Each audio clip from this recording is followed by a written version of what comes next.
tall, so not the biggest barbarian, but I'm jacked.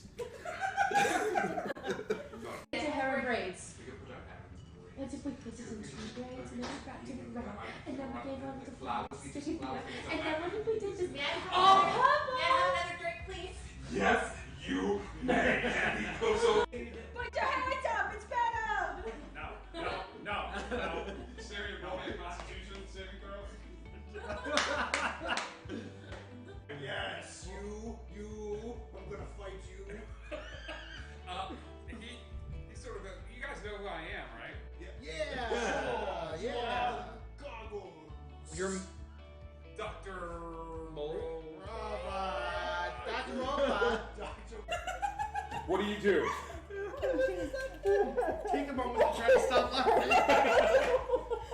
Okay, so I'm gonna do the same thing with the other one. Why not? It worked again. Hating on Batman. And I don't hate Batman, for the record. I hate the fandom of Batman.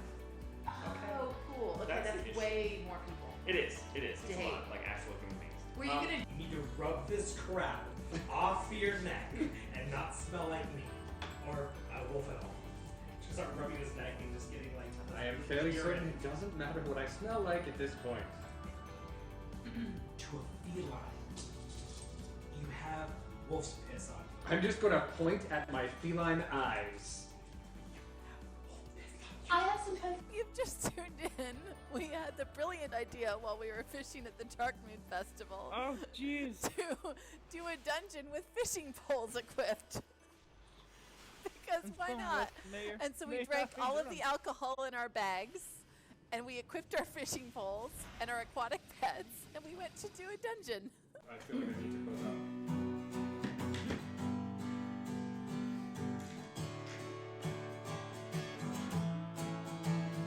So this was the end of our epic tale. What holds for next week as the heroes set sail? We may find more family, we may find where things start. All we know is to follow our hearts. So our heroes set forth to pillage and to wander in the magical continent of wonder. We have one more question. I hope to not blunder. The question for you, dear friends. Do you wonder? Thank you, guys. Indigo Connect.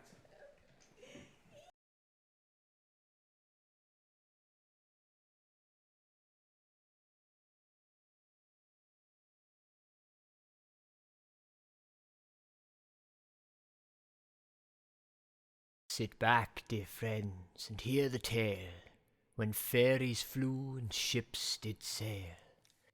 You know the stories often told, of Peter Pan, both brave and bold, of Tinker Bell, clever and smart, of evil men born black of heart, adventure and treasure buried in sand, time held its breath in Neverland. But darkness fell on the island fair, a sickness rose of no compare. Each creature and plant fell one by one, no respite found for anyone. So the island died, its people scattered, those left behind broken and battered. Years went by, no end in sight. Then through the darkness came new light. The island breathes and life returns. Within our heroes a fire burns. The drive to find those who are lost, to build a home at any cost. Join pixies, skeletons, a mermaid or two, healers, never boys and lost boys too. They're here each week, new stories told, so pull up a chair and never grow old.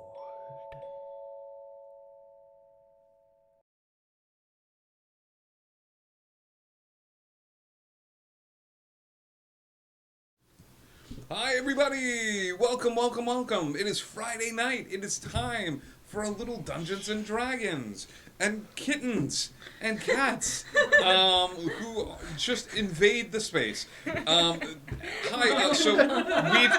Can they even see it? She hasn't done this. She's never done this. We have a few announcements before we get started with tonight's stream.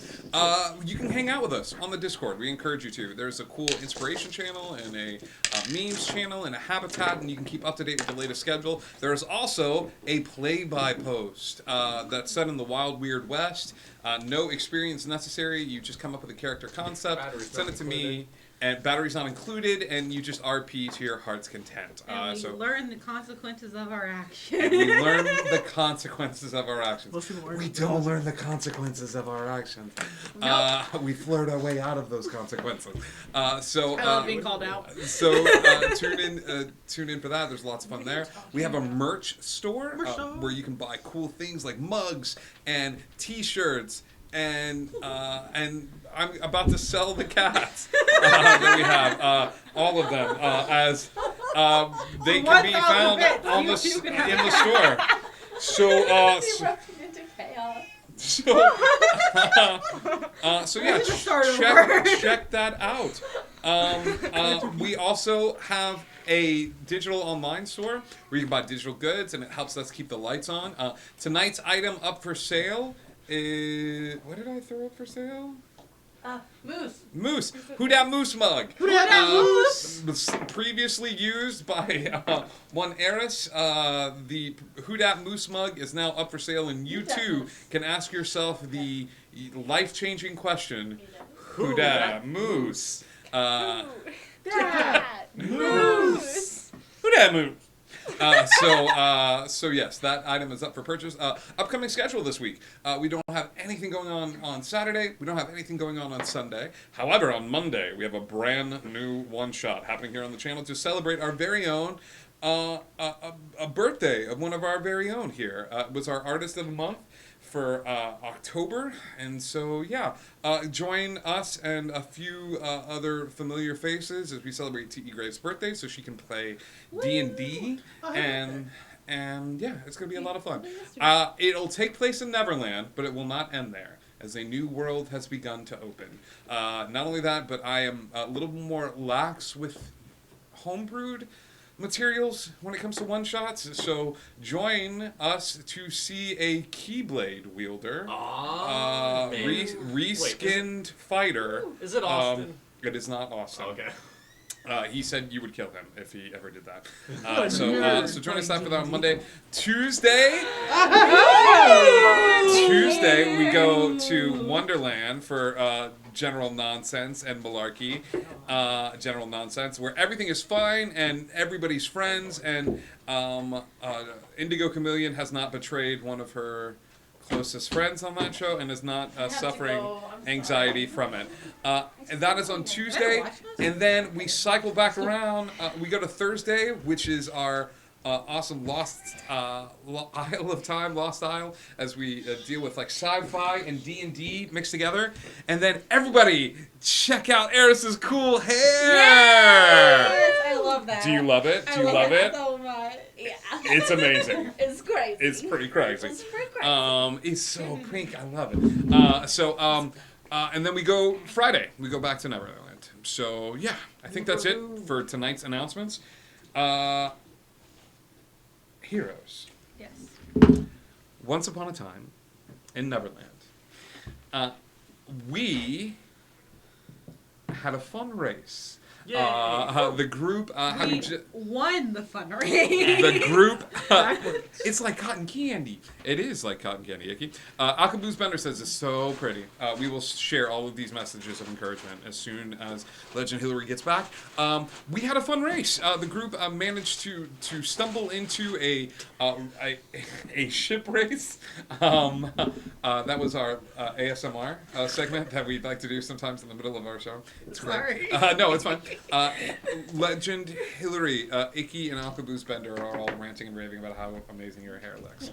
So, the group having raced against some very odd combinations of ship / racers, but through ingenuity and cleverness and sheer creativity, they managed to find themselves the winner of this race. The group crossing the finish line were granted 2 items. Thanks to some very high persuasion checks. One of them being a mysterious hook that was said to have belonged to a captain belonging to the history of Wonderland, and 2 was a small glass ball that contained what was identified to be a lot of bits. Yes, pieces. We'll say 500 pieces. And belonging to one of the parts that make up the legendary sword that Cal is slowly piecing together. So the crew set forth for land, and that is where we find them. Land. It has been a long time at sea. None of you have rested. If you have lost any HP from the previous battle or things of that sort. But the ship does pull up to a somewhat secluded beach area. You've never had to disembark from the ship before. From the minute that ship left the water, you've all just sort of been out at sea, chasing one sort of string of events after another. And so, how do we feel as the group pulls up to dock? Are we excited? Are we trepidatious? Or I'm so excited. I'm Clip wants to be on land right now. Right. Okay, so a sense of relief from Clip and Dez. What about Thistle? How's Thistle feeling? Where's the next adventure? Where are we going? Right. Okay. So there Just for checking. Thistle, she doesn't care. She just wants to go to the next sort of big thing. Whoop. Oh no, what happened? That was me trying to fix it and getting Maya on stream. Oh no! I was like, hey, what's up? What's up? Over Hey. here. Thanks for being on stream. Oh, hello. Oh, hello. How do you do? How do you do? Okay, so that's Thistle. What about Eris? How does Eris feel as they? A little indifferent. I mean, with everybody, so that's really, I think, all she cares about at this point. And Cal, you kind of took to the water, and you're gonna have to bid goodbye to a few of your compatriots. Yeah, it doesn't feel the best, but you know what starts on land has to end on land. So. The question becomes, what are you going to do with the ship? That's what I was about to ask the little things running about. It's The elementals. yeah, little elementals. Hey, little, Hey, buddies. bits. my peeps, my ship peeps. Sure. No, my question is, what are we gonna? Can you guys take care of yourselves? How are we gonna be sure the ship won't get stolen or? I would say, you are the only one that doesn't sort of have any sort of communicative bond. You talk with the ship, but you're sort of addressing the members of the crew, and I think it's hard to get some of these complex ideas. So, like, are you self-sufficient? I push Anchor to the front because he's the only one who can speak common. Yes. So, I'm trying to reason with Anchor. Yeah, Anchor just sort of looks down at you as you speak to him, and he says, can go out. You can go out. Ship go out. Call when ship needed. Okay, how do I call? I love Okay, my boy. I got my it. Sweet, sweet boy. All right, I'll do that. That makes sense. Make sure you can do it. I Does mean, make the ship's already here, so. This will be call. All right. That's your 18. Why is your voice still cracking? Come on now. Hello, Action Sturge. My voice cracked till I was 19. There are some heartfelt goodbyes as you. Ooh, can I take my little Shikipomo? And Shikipomo. can I grab one of the darts that I have and ask him to give me some poison on it? Yeah. I think as you go, you're like, hey, listen, I'm really gonna miss you. Like, could you do Mama needs a little poison? I need a little. Yeah, he gives you a hug and then he like spits on the dart and like still like gives you a little hug and stuff like that. And everyone else is terrified of this scene of like this like almost acidic creature like hugging against you and then just being like and like onto this dart and you're just like, oh, thanks, buddy. Like, yeah. So you have one poison dart in your possession. Does he have any more poison in him? It's once a day, unfortunately. So until you call back the ship and decide to head out to sea again and check in with the ship, that's your dart. Gotcha. All right, kids, off the bus. All of them leave except for Sparky. Oh, buddy, I'll be back. I promise. I toss him a little bit of parchment. I'll be back. Watch the others. I'll be back. Sparky's in charge. But for real, Anchor, you're watching the others. Sparky's not watching the others. You're watching the others. Good job. Anchor just starts darting his eyes back and forth at anything that he can see. You say goodbye to Soup, and Soup... I'm bringing a big bag of fruit with me. Yeah. You guys hungry? Oh, you're not just like particularly. You're dragging this large bag. Where did you get a watermelon from? He's getting better at those. Oh, God. You drag this huge bag of fruit with you, and Neil, like, this is around your head. And, do you say anything to him, or you're just like? I just kiss him. You just kiss him. Kiss him on the nose. He'll give you another kiss, but he does a big exaggerated like. Okay, buddy. He fixes it. So, as we make our way to the shore, it's early afternoon.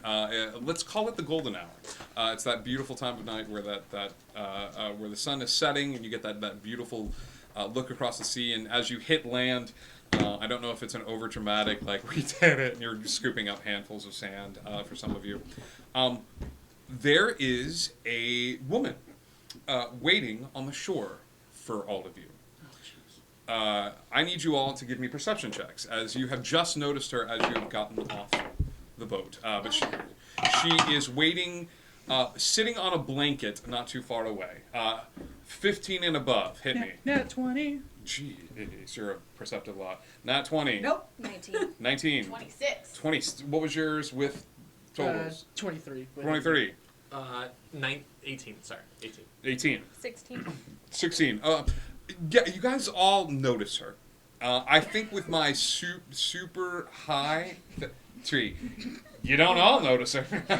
You're kind of looking back at Anchor. Anchor's like, Fairy, and you're like, maybe we should stay. Honestly, that's you all notice this woman sitting on the shore. She's sitting on a blanket, cross-legged. She is one of the most beautiful women that you've ever seen in your life. She actually, it's so funny that we were all talking about this before the stream. She has long silver hair. She doesn't look old, but she does have this beautiful, like, color of moonlight hair. She's wearing a sundress, which is a very simple design, and it's actually just simple, like, yellow flowers. You know the kind of sundress I'm talking about? Mm-hmm. It almost has like a 50s or 60s look. And she's sitting on the ground, just sort of waving at everybody as you all get off the ship. I will say with my super high perception, you see a couple of items next to her, Thistle. The first item that you see is a very large carpet bag. You wouldn't know what a carpet bag is, but you would notice that she has a very large bag sitting next to her. And the other thing that she has is a super pretty umbrella. Mm-hmm. Gotcha. Nice. With a parrot head on the handle of it. Mm-hmm. Yeah. But she's sitting down and just sort of waving at the group. All right, everyone, be discreet. Hello! Hi! We don't. Okay, yeah, we don't do that. When he says be discreet, you're like, we don't know the meaning. Literally. Hello! as if to be Muppets, you run forward, arms akimbo, towards this woman. She gets up daintily and wipes the sand off of her dress, she exudes a presence. I don't know any other way to explain it other than there's an or she's practically perfect. And Is it super? I mean, like super Sorry. Go ahead. It's not okay. So S-U-P. you don't know what it is. There is a calming presence to her, but it's the same thing that when someone walks into a room and they command the room, like she just has an aura about her. And as you all draw close, she smiles at all of you and says, it is a pleasure, and I hope I didn't come across as too forward to meet you as the ship came into the dock. You don't know me, but I am a huge, huge fan. In fact, a little birdie told me about you all. Was it John? It was. Oh. John Bird. And he is not the only one. You've been doing good here in your time in Neverland, and we need that. There is a power inherent in getting groups of people together that don't normally work together. It is a lesson that I think is very powerful indeed. I'm Trinket. And I represent a group in Neverland. A group of individuals that look after. Some have called us guardians in the past. Some have called us watchers. We tend to work in the shadows and not make ourselves known, but I couldn't hold it in any longer. Do you know Todd? The illustrious Todd? As you say that, she nods her head, and she goes, Todd and I have had tea on several occasions. A very nice man. He is a very nice man. I'm here to help you. Clip leans down to Cal. Who's Todd? Very nice alligator man. Found in the bottom of the swamp. Very cool. I'm here to help you. And I'm breaking several rules in doing so. We are no longer watching, but actively participating because I feel the good that you have done for Neverland as a whole should be rewarded. So she sits back down on the blanket and takes the carpet back and sets it in her lap. And as she does, she keeps talking to all of you and sort of nodding her head and looking at you all. But as she does, she takes random assortment of items out of this bag and starts lining it up, almost as if it was like a little kid having a yard sale. And it's weird items.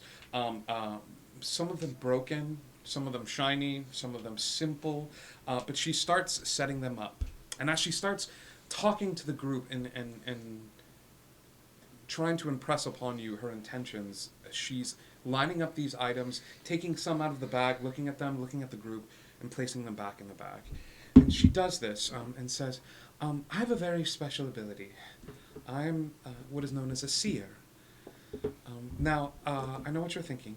I must see into the future. That's not the case. I don't see into the future or past lives.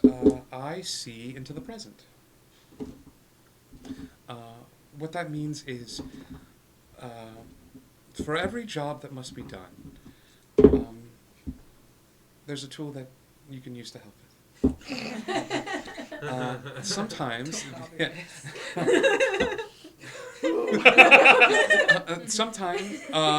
sometimes these jobs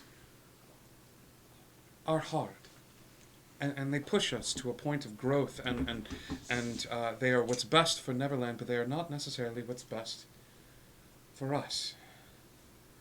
Sometimes these jobs are tricky because they require something very small and simple and innocuous that can just nudge fate in the right direction. So, I have brought an assortment of items. Each of them, some of them small and simple. I only ask that you exchange with me what you feel is fair for these items. It does not necessarily have to be gold. It could be a reflection, a memory, a handshake, a hug, a observation. I just ask for something, whatever you feel is right. So here is how we're going to handle this. Okay, she lays all these items out, and it is a far-reaching group of items. There's like 60 items of various sizes and makes and models, sort of spread out along the couch, spread along the blanket.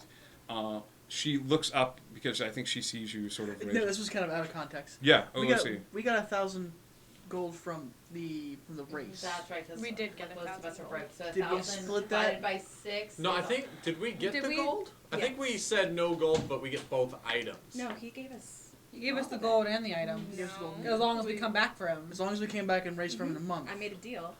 I don't remember us exchanging the gold though. I don't think the gold was exchanged, but I think I will say this. I will say because you're coming back to race in a month, when he left the gold at the same time. So whatever that race was, like you still have the 1,000 gold, and how many people are? You still have the 1,200 gold. Amazing. You still have the 1,200 gold and the 2 items, but you are expected back in a month. So Everybody gets 200 she goes, I gold. understand that gold is accepted everywhere, and you don't 200? you don't necessarily have to give gold for these items. Does anything speak to any of you? Can I vote for it? I mean, like. Yeah, roll for there? it. Roll for it. Let's give me, if you have a spellcasting modifier, Yeah. you can use that as well. You can do an insight check. For you, it's going to be a little different. You're going to have to just sort of feel it out as you move your hand along. We might do probability for you. I also don't have a spell casting. What is your key? My key doesn't fall under anything. It does fall under It's a wisdom, I thought. wisdom for like the stunning strike. Does that set your DC for that? I feel like all of them are different. Okay. Yeah. So- Stunning strike and I will let you choose. everything. It's all different. I will let you choose one then, be it perception, insight, intelligence, as long as you are able to argue why this would tap into what she's selling for you here. So you want a D20 with the modifier? D20 with the modifier. Cal hasn't used his probability dice today. Can you use it for this? Yes, absolutely. 20 not nat. A 20 not nat, like a Yeah, dirty 16 20. plus 4. Okay. Do you want me to do probability dice as well? Yeah, you can do probability dice as well. Let's say that you go first, as you're like, now each of you take your time, you just like step forward and you start like moving your hand around. So you place your hand over the items and how does Thistle go about figuring out what? Oh, okay. Can I? This is a bit of a stretch. Okay. But I don't know. It sounds fun. Can she do? Oh, see, it's a good result, bad. Okay, so she's gonna do a spin on her augury spell. Okay. Because the way she does that, oh gosh, I think I wrote it down at some point. I don't even remember now. But she like spits on the ground and she grabs some dirt and some mud. Oh, that's right. Hair. I forgot about the hair. So yeah. Okay. Delayed reaction. And then she smears it all over her hands, and she holds it over the items. God, okay. A big glob of mud falls off of your hand and lands on what looks to be a child, like a really cheap plastic mask. Okay. You wouldn't know what a plastic mask is, but I think you might recognize this from Earth. Like it's one of those like those cheap Halloween masks. Halloween masks, but this is like I'm trying to describe this like you ever seen like a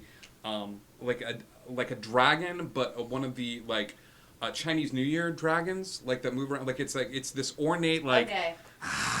like with all these kind of like odd symbols, but it's still cheap plastic. And you're drawn that But glop it's of mud, face. dragon face falls on this mask. Okay.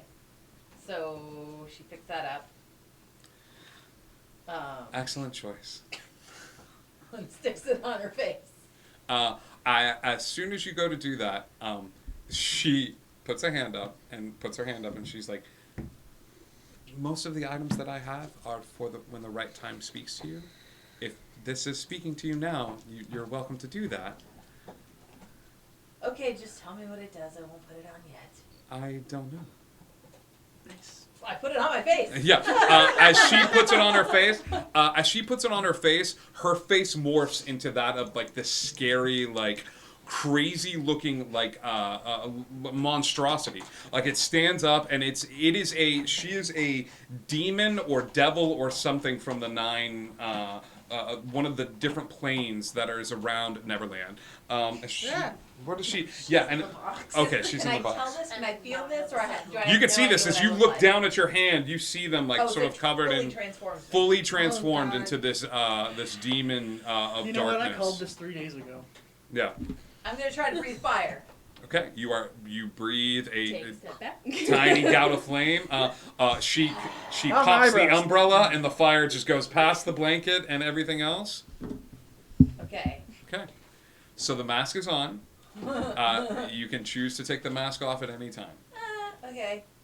Okay. I'm just gonna leave it on. See how long this works for. You got it. So you are a giant. I'm walking back and forth, just breathing fire and attacking things randomly to see what happens. Scritch is sufficiently freaked. As Thistle spends the rest of the time shooting out flame. You all notice that the flame has no fire effect. Like nothing catches more on aesthetic. fire. It's more aesthetic. Very Almost illusory. like illusion fire. Yes. Got it. Who would like to go next? Okay. Okay. So you Slowpoke. said we could do this in different ways. Absolutely. I just set Slowpoke down and have him walk. Whatever he touches first is going to be my thing. Attaboy, Slowpoke. You put him at the front of the blanket and you're like, go ahead, buddy. So Who I'll would get like my to item go? last. Who would like to go as Slowpoke like just sort of stops and like isn't moving, and like starts to turn and head towards the water. Yes. Oh, I was raising my. Yeah, finger. go for it. Who would like to go next? Okay. I come up to Trinket and I say, "You brought these items. You saw which items you needed to take out and leave behind. You pick. Pick for me." Okay.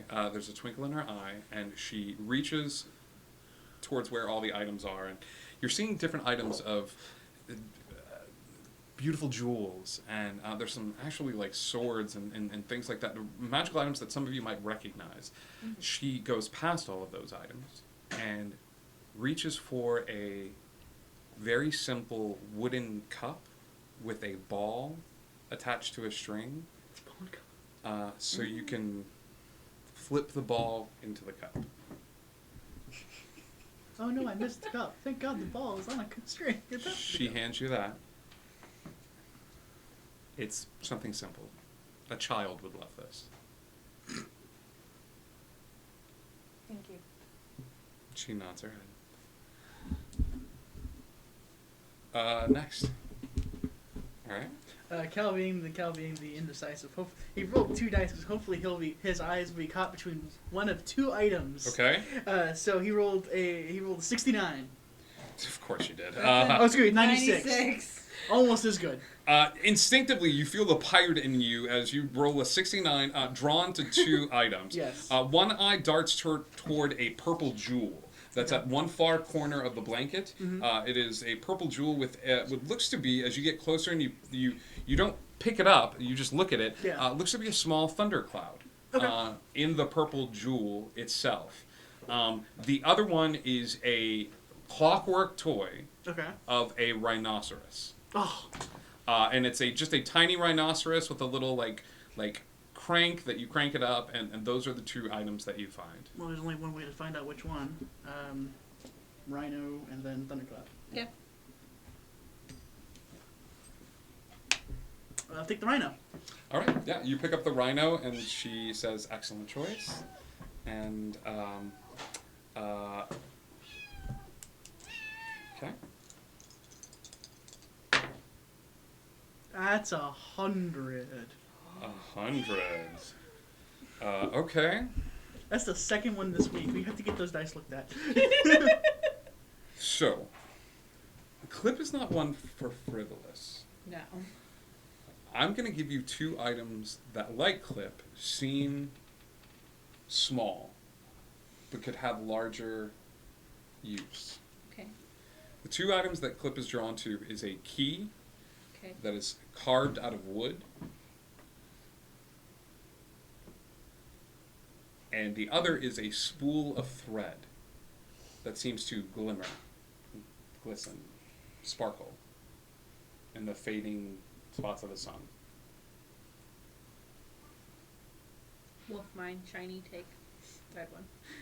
The thread? Mhm. Alright, you have a spool of thread. Go ahead and add that to your inventory. Nice. Slower Poke has gotten closer to the blanket, but there's still plenty of time. I want to sit down, not in the way of Slowpoke, because Okay. I know he's got a mission. Okay.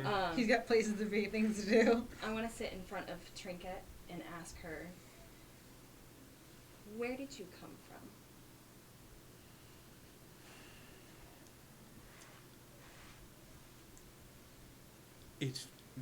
It feels an insult to tell you not here.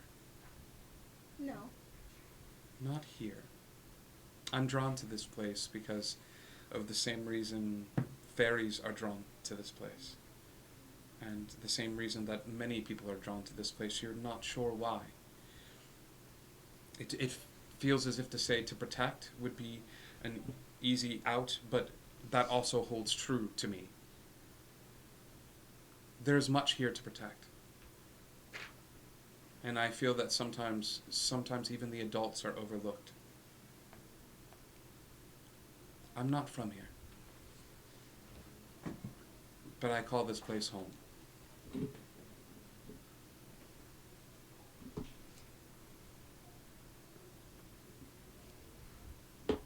Do you think I need anything from this, from what you have in front of me?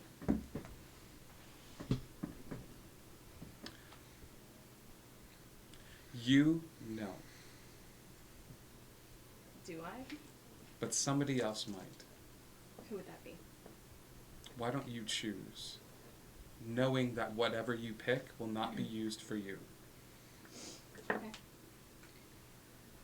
I got a 9. Okay.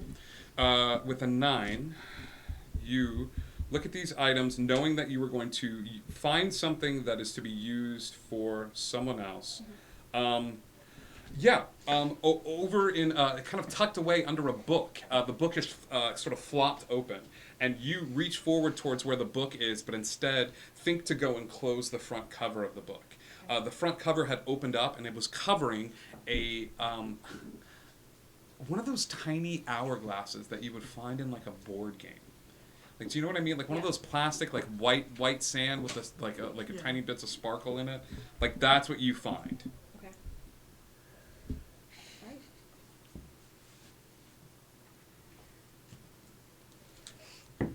Well, that was fun.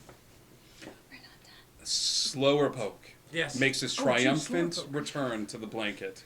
And as he gets close to the blanket, his feet begin to wander around the different areas until, with a triumphant, he just sort of collapses in a heap on top of a yo-yo.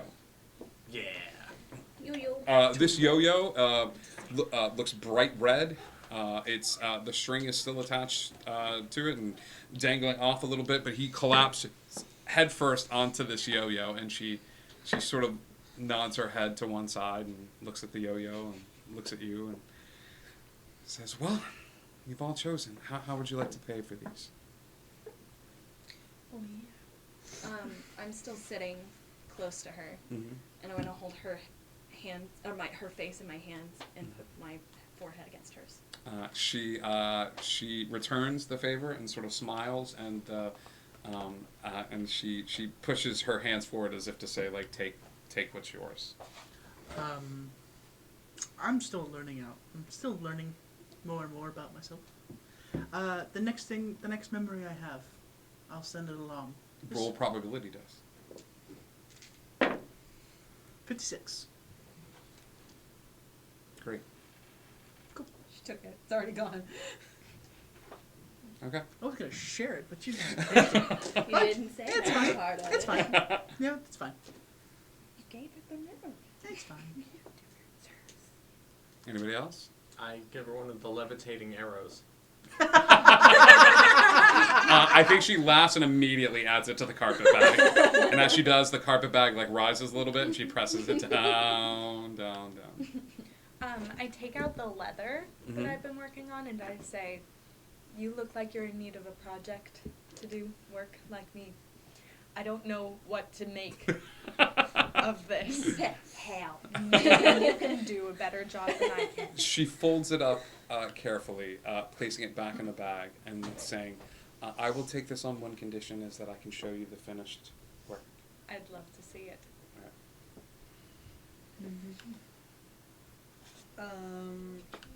Clip's not good with words. So. How about this? She sits down in front of you and starts having a conversation with you in dog. She just asked for conversation, and she just asked you which of the trees out here do you like the best. Yeah. And you just see her sitting down next to her and be like, I love her so much.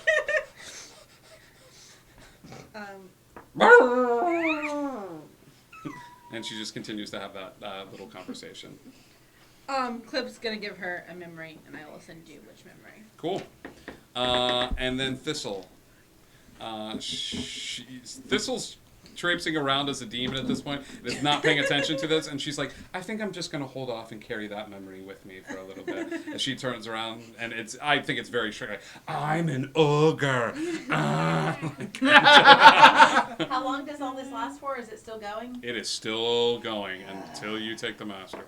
Woo! If you can take If you can take she will start carefully taking all of the items and placing them back in the bag. Just sort of making eye contact with everybody, so as if to say, like, if there's anything else that you would like to do or need. Oh, I'm gonna run up and hand her, because I don't have much in my bag, and the couple of things I have to give her. She holds a hand up. She's like, no, that's enough. But I should give you something. You already did. Okay, you can give me something.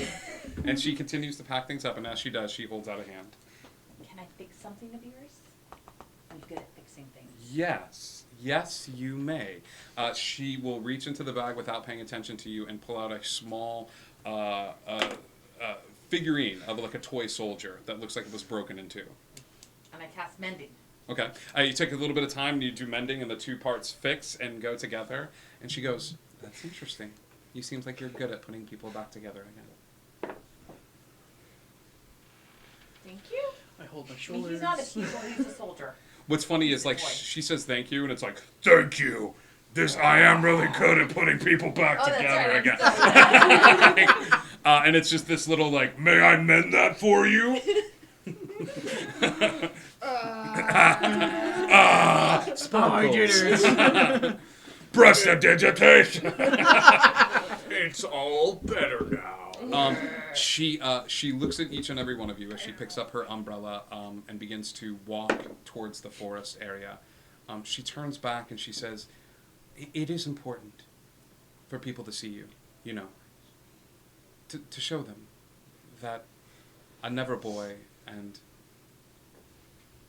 a former pixie and an ex-pirate and a beautiful beast and one of the most generous members of the tribe and a lost boy. She named you twice. What? What? And a lost boy No, she didn't. can get along. It's important, and I thank you. And Trinket will open the umbrella, and it starts to float above the treetops as she flies off. It is late. After your adventures with Trinket and getting back to the shore, you guys can set up camp for the evening. I would highly recommend it to regain spell slots and regain health points. Slowpokes captain hat is still on, if and you can choose to continue to wear that. It's not going to have any of the sort of magical abilities that it had on the ship, but you can still wear it. It still looks cool. If you are setting up camp for the evening, I will say that the beach is a fine place to do that. If you would like to take watches, I encourage. Okay. Well, I'm gonna put it that way. Take a watch. Crazy how I feel so very watchful right now. I'll take first shift. First shift. I will also take first shift. Okay, 2 of you taking first shifts. Give me perception checks, please. Cool. At either one of you at advantage or both of you. You can have that. Clip's distracted.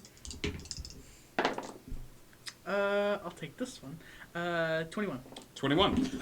You stay up throughout your watch, and nothing eventful happens, and it's perfect. It's great. It's more than you could wish for. Okay. As you stay up with Clip and just sort of look and enjoy the sounds of the water.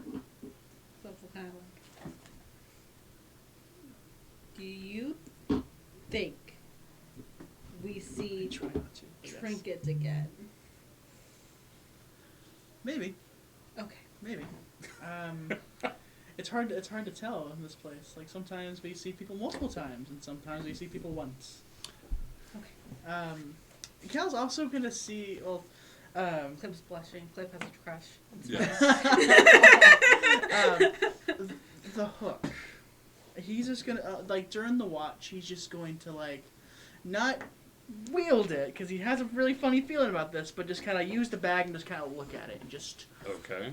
see if anything sparks, see if anything just spend some time with If it. you spend time with this thing and you keep it in the bag, nothing happens. Okay. You continue to look at it. It looks familiar, as if you're experiencing deja vu. Yeah, but nothing. for right now, Oh, I have a bad feeling about that. Cool. It's going back in the bag, and then we're gonna end the night. And he's burying himself. back in the bag. Who's taking second watch? Good night. Go ahead. What?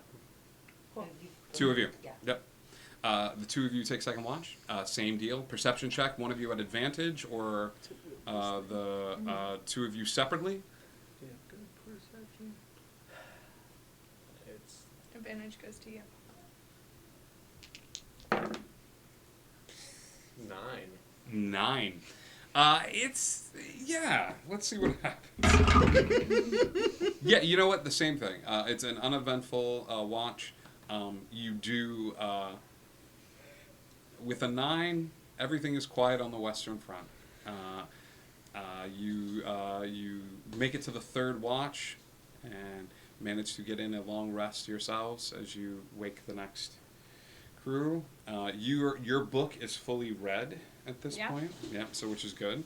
3rd watch is you 2, correct? All right. Perception check. Either one of you at advantage or 2 of you separately. Good. Okay, go ahead.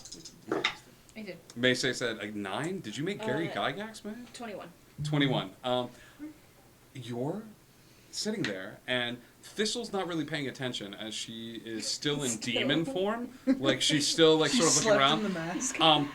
Scritch is next to her, but Scritch is passed out, and you see a small cat, black cat, run up to where Scritch is and like get real low, like and do the hunting thing where it like gets real low in the grass.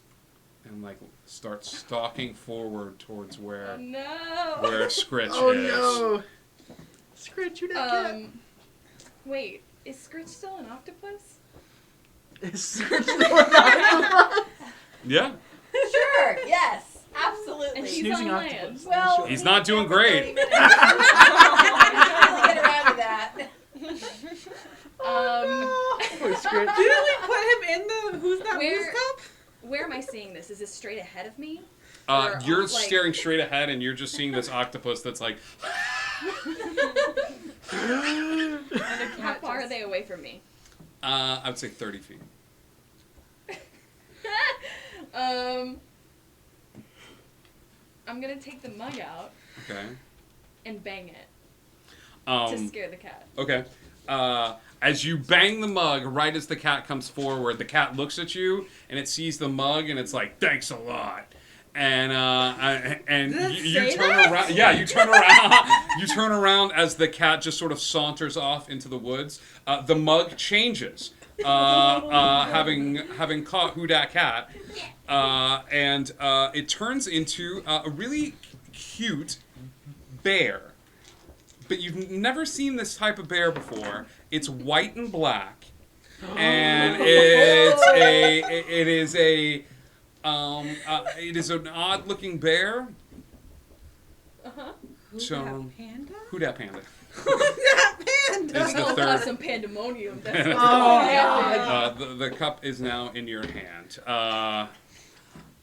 The Who Dat Panda cup. I love seeing the end game for this item. It's a high perception check. Over near where Des Baha'i is sleeping, you're hearing.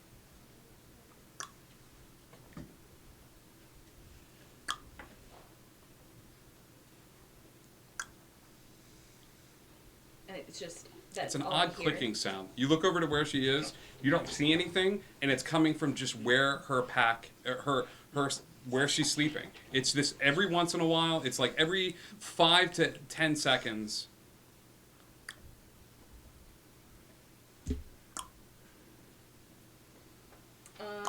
I want to stealth over and investigate. Give me a stealth check. 15. 15. Give me a perception check. Thistle.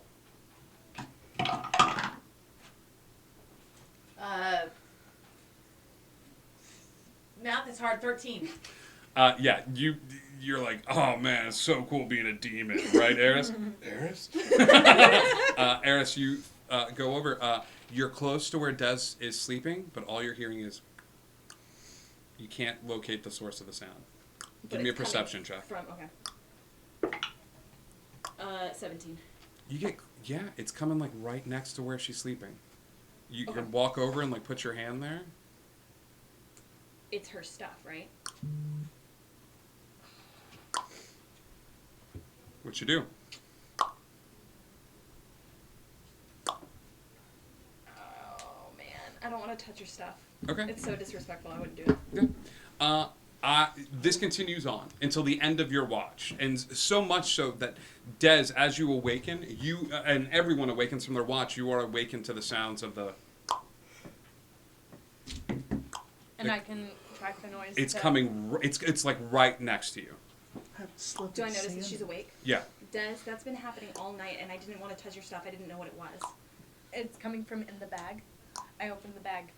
You open the bag, and as you open the bag, your hand brushes an invisible being right next to the bag, which seems to have been like standing right next to where the bag was, like sitting on the bag itself, cross-legged. But as your hand brushes, you are looking into the face of a small child. He's got a wolf cloak over his head, and he's got the ball in the cup object, and just sort of like flipping it around. And as you brush your hand past, and you see he takes the wolf's cloak off and takes it off completely. He's got a small like pants, like he's got almost like a kid's like loincloth. And as he takes the hood off, he takes the whole hood off, puts it next to him, and as he does, he drapes it. And as he drapes it, it turns into a baby wolf cub. And he pats it, and it goes, and like goes running off into the forest. Can everybody see him? Everybody sees this little kid who looks to be of the same sort of like people that Des Baha'i is. He takes off this wolf like skin, drapes it, and as he drapes it and it fills out, it turns into a little baby wolf cub that just goes, yeah, and just goes like running off into the forest. I want to send a message Okay. and say, wait, we don't want to hurt you. He nods and then turns to you. The wolf cub or The little kid. The wolf cub has sort of run off. The little kid like looks over at you and and puts a hand to his heart and gives you this look of giving. And it's a question of giving. Did you receive? The gifts, the parcels. Yes. Thank you. Thank you. He holds a hand and clenches his fist. And it's a sign of need. I will give. Okay. He looks at all of you and holds a hand up and makes this symbol towards you, and looks to Des to translate. We need to give him something. He's yet to tell me what. He's been...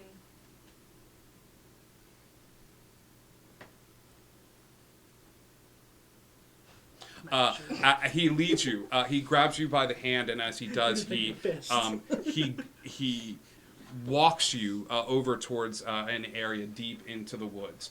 As he does, he's leading you further and further into the woods. It's about 20 to 30 minutes of walking in the woods. With every step, he's not wearing shoes, he's not wearing any sort of clothes, but he moves at a clip. The only person you've ever seen move this fast in the forest is Slowpoke. And Slowpoke just seems to know where to step, but this child is moving as well. The first thing that you see as you go deeper into the forest is you come out to a small clearing. This small clearing is overrun with this giant bubble. Okay? This giant bubble is teeming with black liquid. Okay? Black liquid is in the sickness. As he leads you into the small clearing, you see this bubble, which seems to encompass as the liquid moves over this bubble. It is the first sign of the sickness you all have seen since the two of you made that trip. Yeah. Okay? All of you instinctively, the first second you see it, flash back to the sickness and the tired. And all of you take a step back, reflexively, as this is the first sign of it that you have seen since it left. But it is there, and it is swarming. It's not reaching out past it. And when I say bubble, it's more of a dome that seems to encompass, like, my street.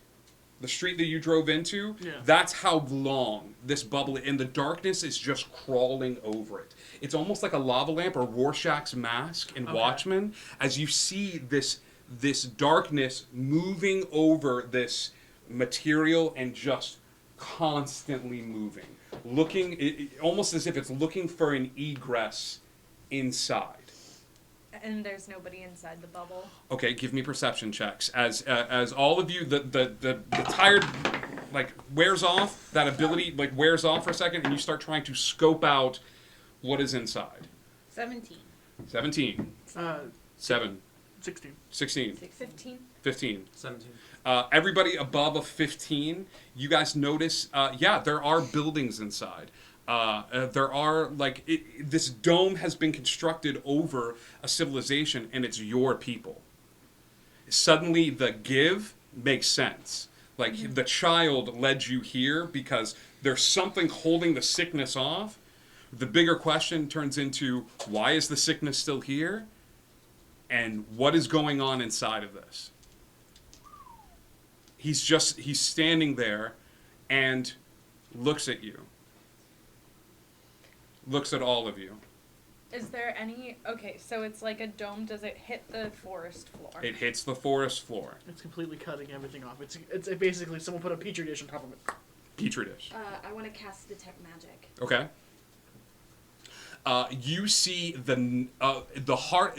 Everybody else's magical items light up, including the items that Trinket gave you. If you're paying attention to the items around you, you turn your head towards the dome, and you see the necrotic energy of the sickness moving around. That everything it touches. You even see spots in the grass where tiny little bit leaks out, hits the grass, but the dome that it's crawling over, brief glimpses shoot out from beneath it, and you see abjuration magic, and you see protection or something along those lines. So something's holding back whatever this darkness, this sickness is, which is morphing and moving around this dome. Okay, I relay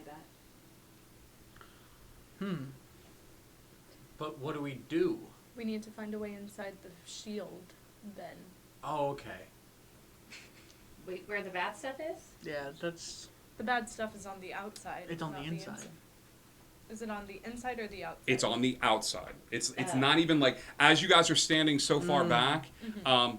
he does this. He looks at you and looks at the group and makes the sign for himself again, hand over the heart, Mhm. and he does entry. He provide entry. Come with us too. He looks at the sickness and he goes,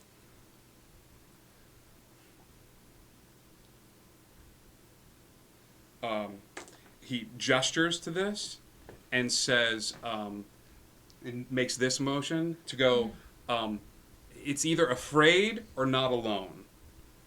Like afraid of this, or this is not the only one. Okay. Like, I provide entry. This is not the only one. Okay. He's going to let us inside.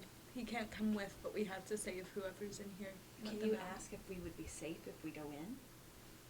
These are my people. We're people who do good. Are they safe? We enlisted in a boat race just yesterday. No, I'm not. We're not questioning it. No, We're I making just sure we want to can make do sure it. that we would be safe and your people are safe. I'm And not just to saying that I don't clarify. want to go. I just want to. I can Make heal you. I'm sure. good at healing. We He should go. he looks at you and he makes the entry symbol again, I feel like he'd be. and then he goes, not hurt. So whatever entry, you're not going to be hurt. Okay. I mean, I was just double checking. Sorry. No, it's a good question. Like, It's a make good sure, make sure entry, we can get not the hurt. job done. He reaches out a hand and sits on the ground and motions all of you to sit down with him on the ground. Okay. There's a light humming that seems to echo forth from him as he sits down on the ground, with beckoning all of you to hold his hands and form a circle of holding hands. Hands. With that, you all sit on the ground and start looking towards the bubble. And as he begins to hum, he opens his eyes again, and his eyes are replaced with that of a star-filled sky. He's channeling something, and you're not recognizing some of the magic. The humming that he's doing is more of like a ritual casting that your people are familiar with, Des. And as he begins to look, his eyes are looking up towards the sky, and then they look down towards the ground. It's something that you've done before. As you acknowledge there, and you acknowledge there, he looks up, he looks down, and then as the humming gets louder and louder, he darts his eyes over to the bubble, and there is a lurch as everyone feels themselves shift from where they are in the ground to inside of where this bubble is. None of you take any damage. You all find yourselves sitting on the ground inside of this village of the tribe. It's a village that I recognize. Too, It is a but, like, village know it. that you recognize. The main one. I want to establish, like, if possible, I don't know at this point, I would have taken off the mask before we went and did the whole holding hands thing. Okay, I would allow that. I mean, I don't know if it comes off or not. But Yeah. Yeah, you take the But mask. This seems like a very serious thing that we're doing. You take. It does It seem seems like a a perfect time for the mask then. It does. Oh, don't worry, the mask will be back. It does seem like a very good time to take the mask off. You are sitting in this small village. Above you, you can see a white, semi-translucent dome. Sunlight still filters in through the sky, but it gives everything a brief feeling of dusk. Standing before you is a large, furry man. He is the biggest looking dude that you've ever seen. He's covered in fur. Do I recognize How tall him? is he? You do recognize him. He is 7'2", 7'3". I don't like that I'm the tallest person anymore. This is fine. How tall are you? 7 foot. Yeah. He's 7'2", 7'3". You do recognize him. This is sometimes your people have formed a relationship with the guardians of the forest. He's a furbolg. And this is a particularly weird Furbolg because this Furbolg has a penchant for mushrooms. Not only that, but he's got mushrooms growing out of his back, and he's a weird furry boy.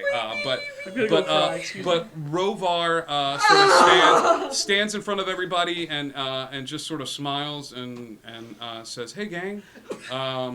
Good for your tribe. They seem to know a lot about him. I watched him die. Des Bahai. And he outstretches a hand to you. I grab the elbow. He grabs your elbow and he like lifts you up in the process. And you feeling like a hug today? Yeah. All right. And he brings it in Oh, it and he's hurts. he's like, hey. Wait, is there anyone else here inside?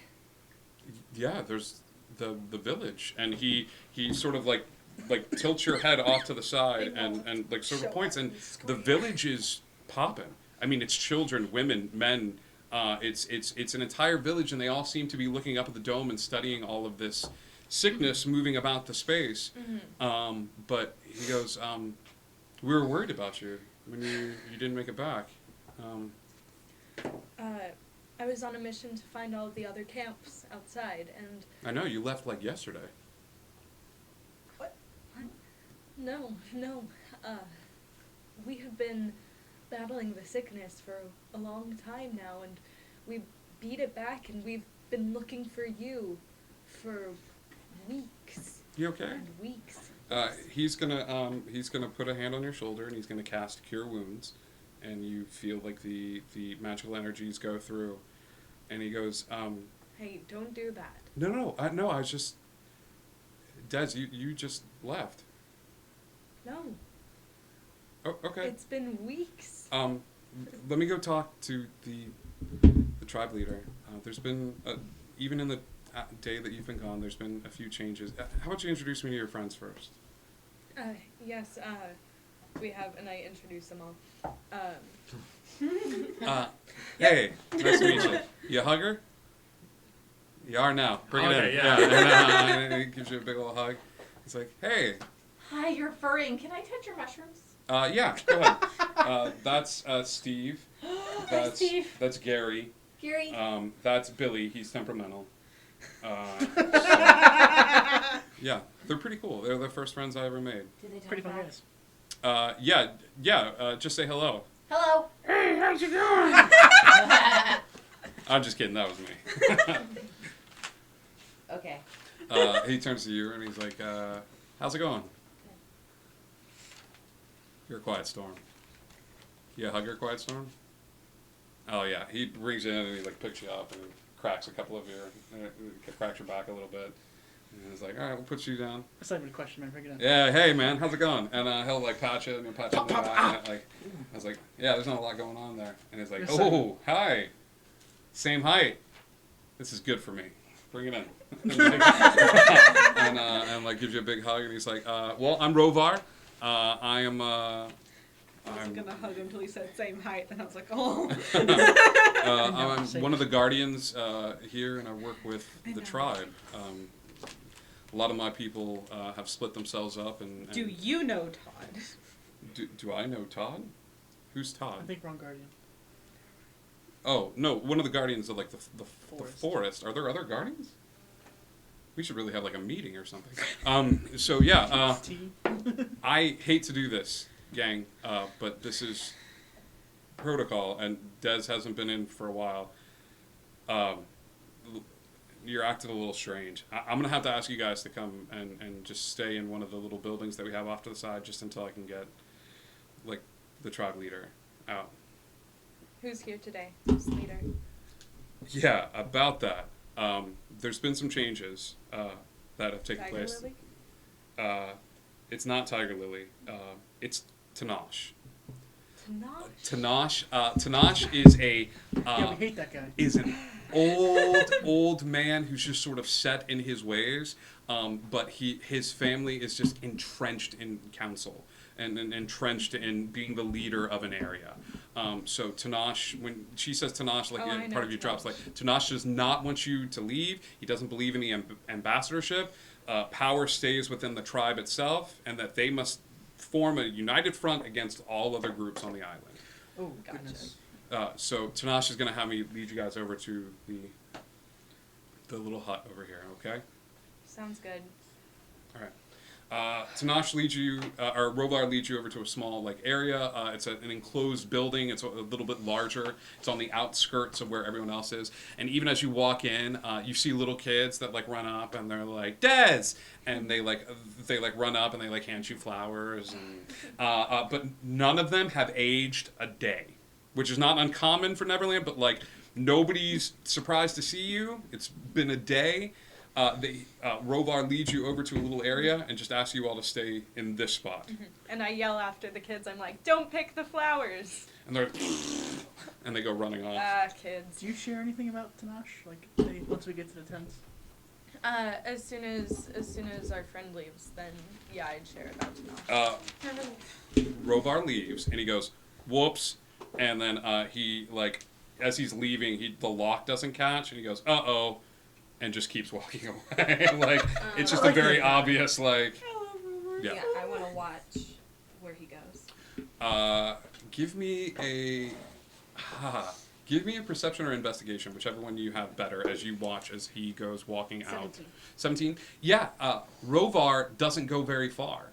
The doors open a crack, and you sort of peek your eye out, and this old man, older than dirt, walks up to where Rovar is. He's flanked by another individual who seems younger, almost younger than Des Bahai. Their people age differently, but he's flanked by another person who's holding a long spear in his hands, and you don't know if it's bodyguard or what.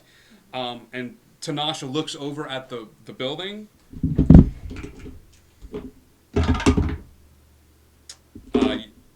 You think he makes eye contact with you, peeking your eye out, and then just turns around and walks back into the village proper. Taking off everything piratey, just in case. Can I take a little bit of time while we're here, because I really should have done this before, to de-octopus You totally and can. let him be a rat again? So, Tanash makes you sweat. 10 minutes go by. You know this is a waiting game. 20 minutes go by. About 25 minutes go by. And then, what are you changing it? This takes an hour long? Yes. Well, to summon him is an hour, but I don't know if to change. Yeah, his I don't form like that at takes an all. hour. I'm going to change that to half the time to change his form Okay. once he's already summoned. So I'll say a good 30 minutes. At that 30-minute mark, things start getting a little hinky. You've been sweating in this booth for a long time, and in this area, and then all of a sudden there's an audible, like a crack, almost as if like an iceberg cracks, and then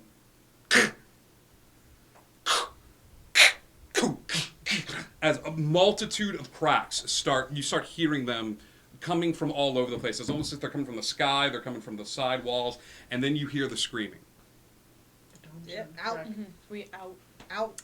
You guys walk out. How do we get out? The door's It's unlocked. unlocked. You were peeking out through the crack in But the... it's the dome that's It's the cracking. dome. So you open the door, you look out, and sure enough, the dome is cracking. The sickness is coming in, and like people are running and screaming, and you all flash back to this moment of like being involved in the sickness, and like people falling to the tired as it falls down, and it cracks around them, and you guys are just overrun. It's too much. And unfortunately, it's too much. You're surrounded by this darkness, this sickness, this tired, and the group dies. That's fine. I'm already halfway there. The hourglass flips,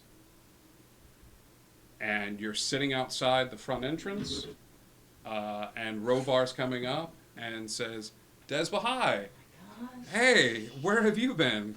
We were just here. Yeah, a you were here minute- like a day ago. No, we were just here a minute. Who are your friends?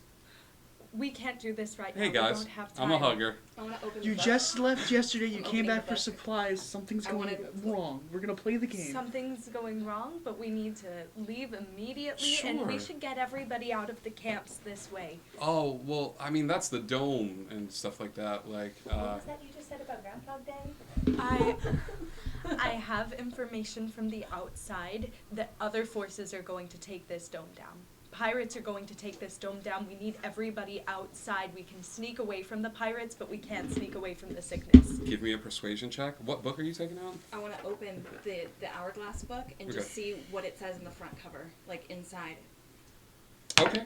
just to verify where I need to take it. Okay. The first page of the Hourglass book is blank, except for about a paragraph where it says, "The adventurers walk in. They meet Rovar. Rovar says hi," and that's one, and then a line is drawn underneath it. You got the information from me. Being a pirate, I'm gonna it keep looking validates at the it. Validates it. Take a It's persuasion at advantage. advantage. An advantage. You want to what? I want to keep looking at the pages. Yeah. One. Yeah. There's nothing in any of the pages. Nat 20. I had a nat 1 and then I had a nat 20. Okay. So here's If how I this did is it. going to work. This, as Maya knows, is based off of an arc that I love. Anytime you make a skill check in any of the subsequent loops after that, you can always skip ahead as if you've made that skill check because you know how to do it. So let's say that you manage to persuade Rovar, you can skip right ahead to like, hey, we said the same thing to Rovar. We get to skip ahead to a further point in the story. Okay. Does that make sense? Yeah. Yeah. You have 30 minutes. You have around 30 minutes each time before the dome cracks and breaks to figure out how to solve this and get everyone out. Does that make sense? Yeah. Yes. Okay. It's a. Does that mean if we reset, it'll be the same? If you reset, you could just say, hey, I'm going to say the same thing I said to him. It worked before, and you can skip right ahead to... That's our. Sounds good. That's our checkpoint. That's your our checkpoint. That's our checkpoint. So she goes, there's pirates. They're about to break into the dome. We need to talk to somebody, and we need to talk to them right now. And Rovar goes, oh, God. Yeah. Rovar, this big sort of hulking furbolg with the mushrooms on the back, goes, hey, boss man, look who's back. And she brought friends, and there's the pirates coming. And you turn and look, and Tanash tilts his head over in this direction and sort of looks and walks over, and he says, I thought I told you to put everyone that comes in, including tribes members, in a holding place. Is he So- saying that to me or Rovar? He's saying it to Rovar, but he's staring at you while he says it. All right, I take out the wolf and I said, nobody let me in but the gods. The gods. The gods. I see. What is it that you wish to speak of? How goes the outside world? Fine enough, but in here we won't last for very much longer. That is where you are wrong. I have made a bargain with the outside world. I have laxed some of my own rules, and I have found something that will protect the village indefinitely from the sickness outside. We will be the last one standing. And tell me, what man is stronger than the sickness? He will look at all of them and say, are they trustworthy? Do you trust me? No. You should. I'm your spiritual advisor. You know that I do not believe that we should forge alliances with the other groups of Neverland. I have never been one to hide that fact. And you know I don't believe that we should sacrifice our people. I am telling you that we will sacrifice our own, our blood, our kin, if we stay here much longer. You need to believe me. What's she saying? And he's gonna step up right next to this. I get it. Hi, Skeleton Pirate here. What she said to your gentleman over there, is true. You said you don't trust the outside world. I get it. I don't trust my own kind right now. They turned me into this.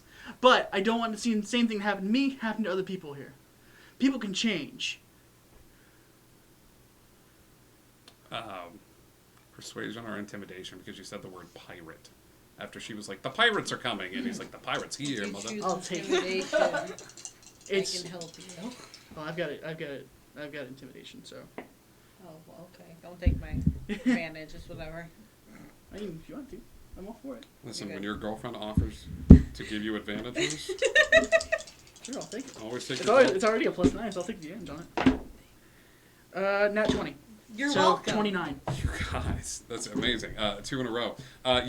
He sort of nods and leads you over to the center of the camp, where there is a wand. It's a wand, kind of a wand staff that's set up in the center of the camp. As this wand is set up in the center of the camp, it's projecting magic upwards, and you see that it's feeding this dome. The wand is odd looking. Looks, for lack of a better word, because I don't know the right word for this, and I don't even think this is a word, it's crumbled together. Okay. It looks like magical items that have been glued. It's a Frankenwand? It's a Frankenwand. It's a Frankenwand. Frankenwand, my new favorite cereal that only comes out at Halloween time. Yeah. It's great. You what? We just missed the cereal. I It's know. not good I bought 3 boxes. They're under your seats. Oh, no, that's not true. Now I want Frankenwand. No, I want a Frankenwand. So yes, the wand is set up in the middle of the area. If anybody would like to take a look at it, he gestures towards the wand and he says, I understand now the importance of reaching out to the outside world. And when this traveling salesman came forward and said that he had the right tool to be able to protect our people, he only asked for safe passage here within the village, I acquiesced. Oh, is he here right now? He is. Oh, can we see him? Yes, I suppose so. Please be respectful. He tells me that he is a very powerful sorcerer. Okay. Oh my god, Dimitri. All right. He will point over towards the chief's hut, where Tanat should be, but instead some other individual is now housed. Mm-hmm. And he just sort of points and he doesn't head over in that direction. Give me an insight check on him. Anybody? 15. 15? 10. 10. 16. He's genuinely afraid. Like, he doesn't get as many steps as he can close to wherever that hut is. Like, he just sort of gestures in that direction and then turns back to his people. And there is a chalk outline in the sand, and you notice that the kids get up into the chalk outline and they start looking at the wand, but they don't cross the chalk outline. And it's just feeding into this... Did you put your name in the goblet of fire? Harry, did you put your name in the goblet of fire? It's just feeding into this wand. I grab him by the arm. I grab Ganesh and I say, ready the people to go outside. I know you can open the doors. You were going to open them for me, remember? Yes, but the sickness is upon us. The only thing protecting us now is this wand, the sorcerer's wand. Have faith. The father, the mother, and especially the child are watching over us. Yes. I will believe that. I want to cast augury. I'm sorry, I'm taking more of your hair. What? But I want to do an augury on stopping the wand. Okay. Nightheart Gaming, thank you so much for all those subscriptions you just gifted out to people watching the stream. Those very. Thank you, buddy. They just gifted a whole bunch of subscriptions to people. It was a very sweet thing. So heart hands for you, dude. Thank you so much. Love you. Always room at the table. Okay. So on touching and stopping as one. you So grab I him by the spit arm on and say, yeah. gather the people, Mud, like hair. Thistle looks at everybody and she's like, 2 seconds. And like hair and like pulls some hair from Slowpoke and sits down next to where the wand is. I feel like I'm going to be bald when I'm younger. I'm keeping an eye on the hut as this is happening. Okay. I'd like to close the book and reopen it to see there's any change. I will say, give me an intelligence check. And I will say, based on your background that's starting to come to life, take this at advantage. As parts of your background are starting Ooh, to... That's a 20, not net. You have not died, Mm-hmm. so there is not another chapter in the book. Got it. Okay. Oh man. The first chapter seems to stop Right. exactly where you stopped. Does that make sense? Yes. Interesting. So I close it and put it in my pack. Do you take the... Do you take the hourglass out? No. Okay. Augury, he nods at you. It just sort of says, and he begins to go speak with some of the people. As he goes to speak with some of the people, the young man at his side that was holding the spear that you didn't see in the first loop, you recognize to be Brotone, the second in command.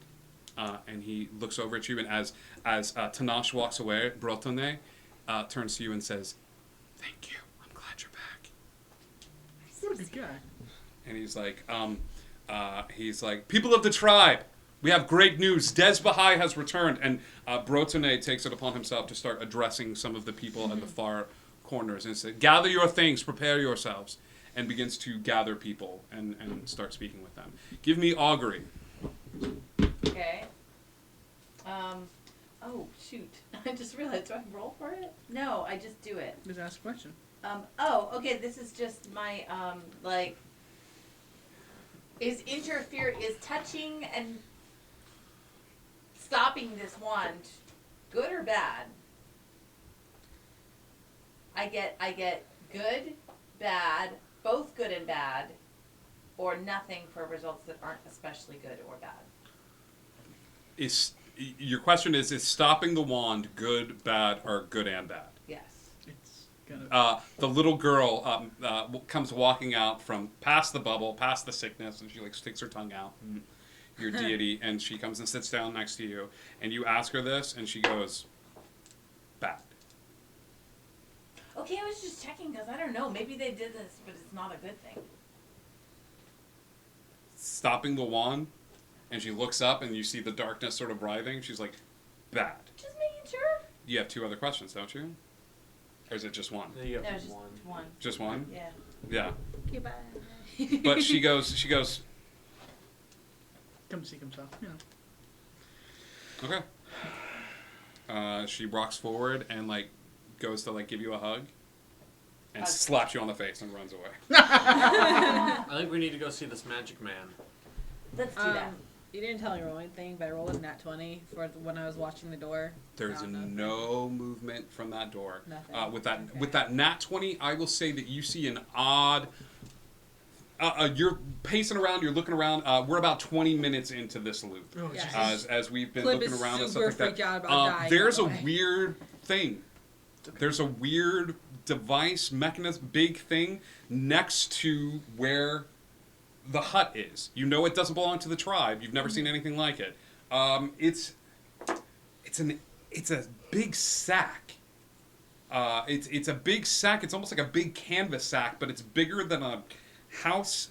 Like it's almost as big as a house, and it's attached to the largest basket you've ever seen in your entire life.